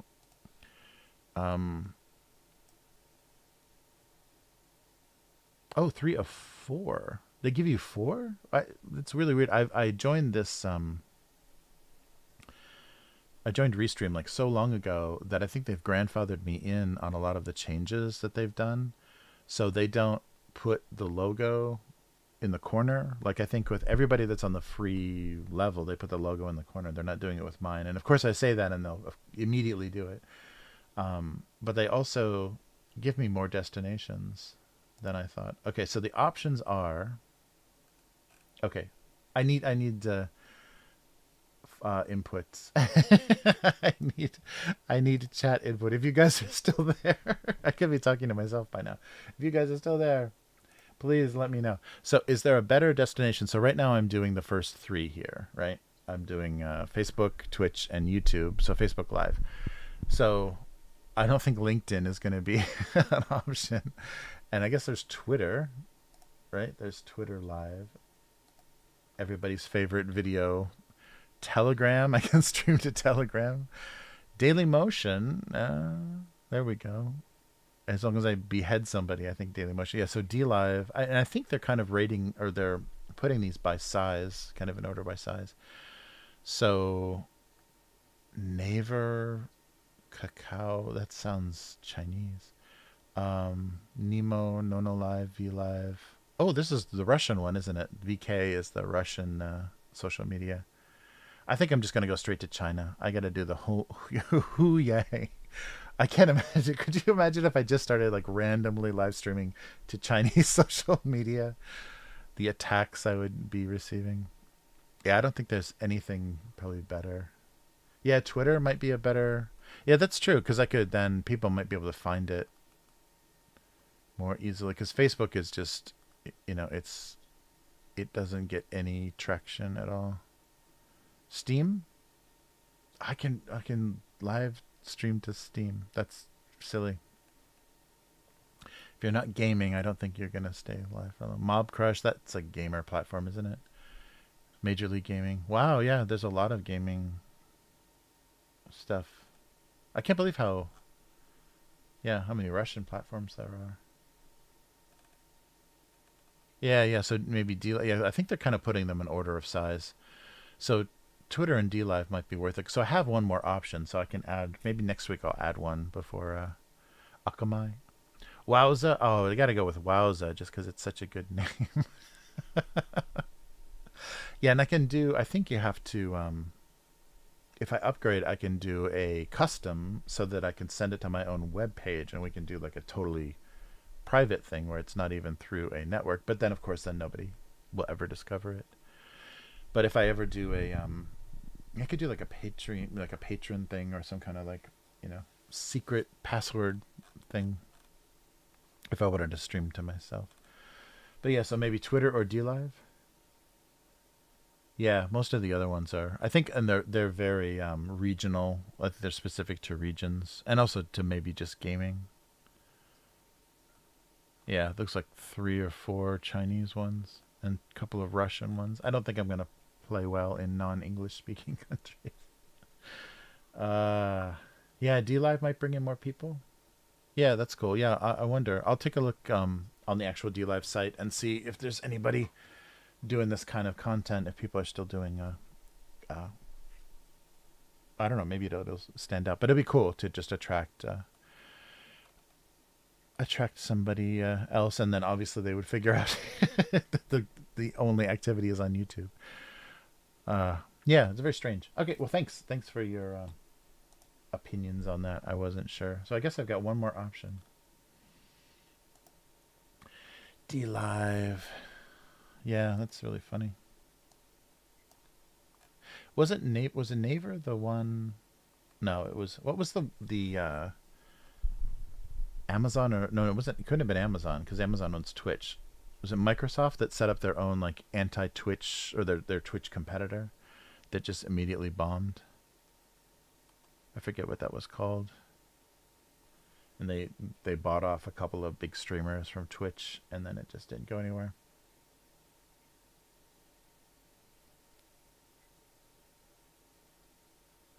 Yeah, I can choose any of those. Any of those ones that I was showing you, I can just click on it and add it. But I need to set up an account first. So I can add that, but then I need to enter the streaming key. So I need to set up an account and then add the streaming key, and then it'll automatically stream when I go live to multiple platforms. So I don't know. We'll try. Yeah, I'll do like some trials with both Twitter and D Live and see. Yeah, I don't know anybody that uses Telegram for anything but like crazy political stuff. There's a bunch of like Russian propaganda and Ukrainian propaganda on Telegram right now. A couple of channels that are posting like all this horrifying video of what's going on. Yeah, that's funny. Maybe it's just these guys are might be a little bit behind. It seems like TikTok would be one of the options if Daily Motion is an option. Yeah, or maybe the requirements are. Yeah, maybe it's only for shorter format stuff. Yeah. I wonder. I'll take a look because I might be able to add it. Because as long as I have the key, I can add it as just a custom destination, and it'll let me. So, yeah, all kinds of stuff. Yeah, I don't know if it's like the secure one. So maybe like it's, I think mostly for people it's encrypted, so people worried about like their identity and stuff. I'm not sure if it's a like a super like conspiracy or right leaning, but I know I found a bunch of articles that write about the propaganda that's going on. They always have Telegram links, so I think they do. People do feeds on Telegram and then just post a bunch of the horrible video they find on the Russian websites of all the war atrocities. Fun.